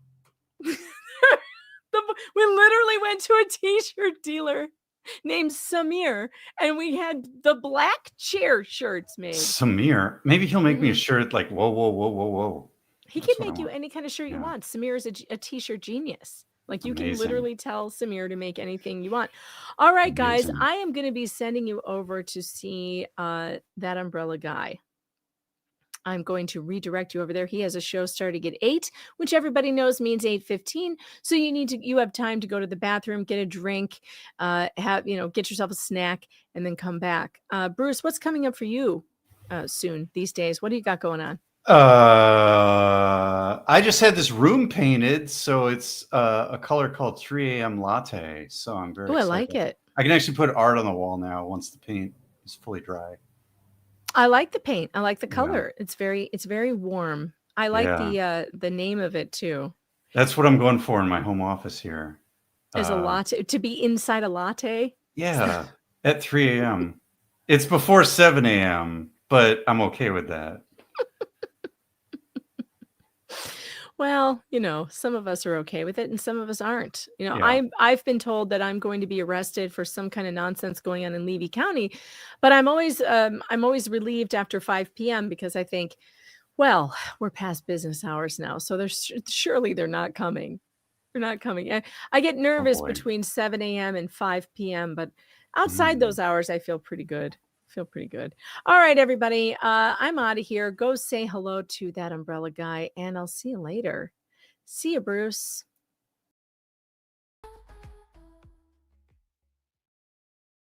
It's not a game. I texted and called you, but still you won't explain. I really need you to love me with your strength and light. Even a week will do. You should know it feels so right. Having the babies, if I don't hear back from you tonight. Oh. There are no ladies who can say they are this tight. Oh. Having the babies, if I don't hear back from you tonight. Oh.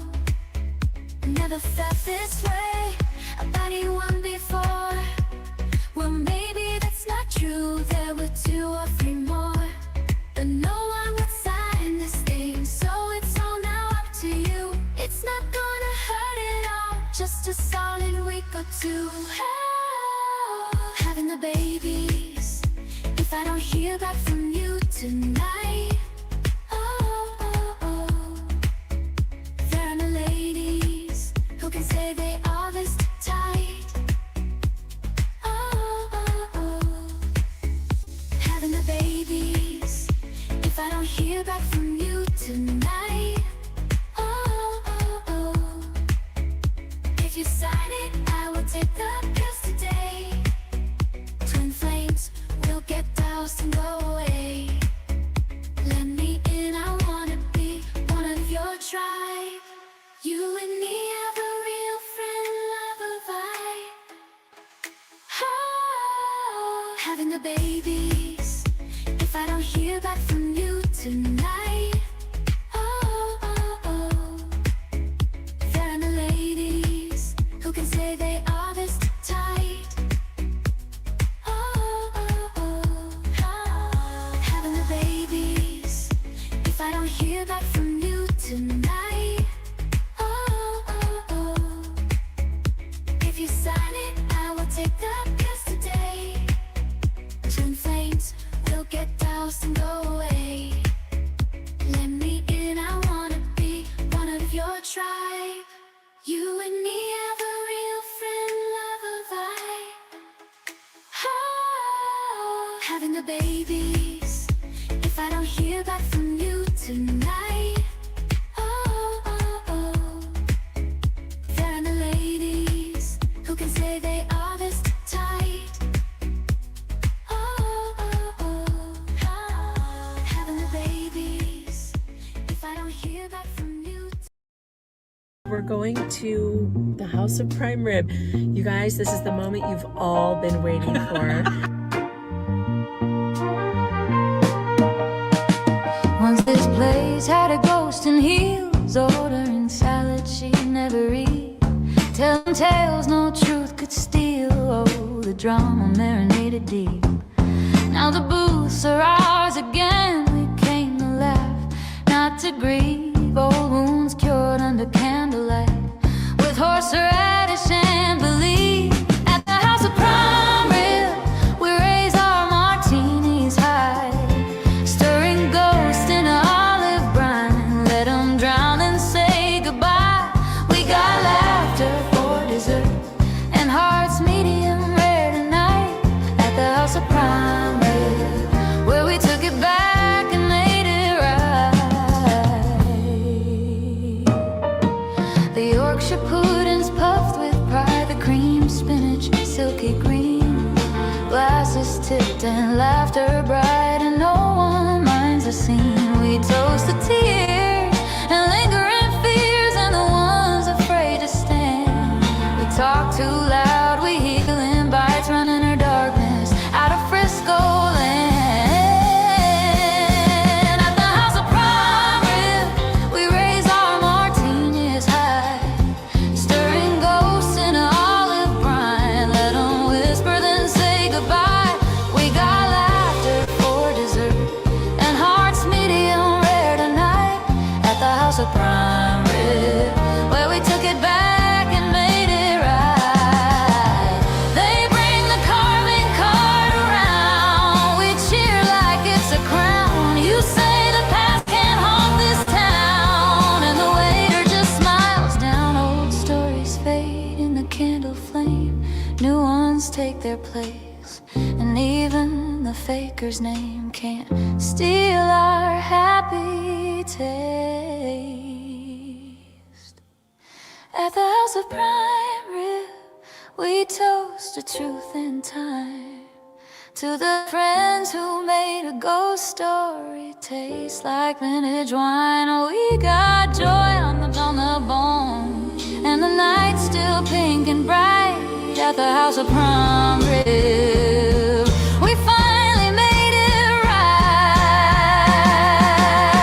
So pour one more for the table and leave the past where it lives, in the back booth, shadows fading fast. At the House of Prime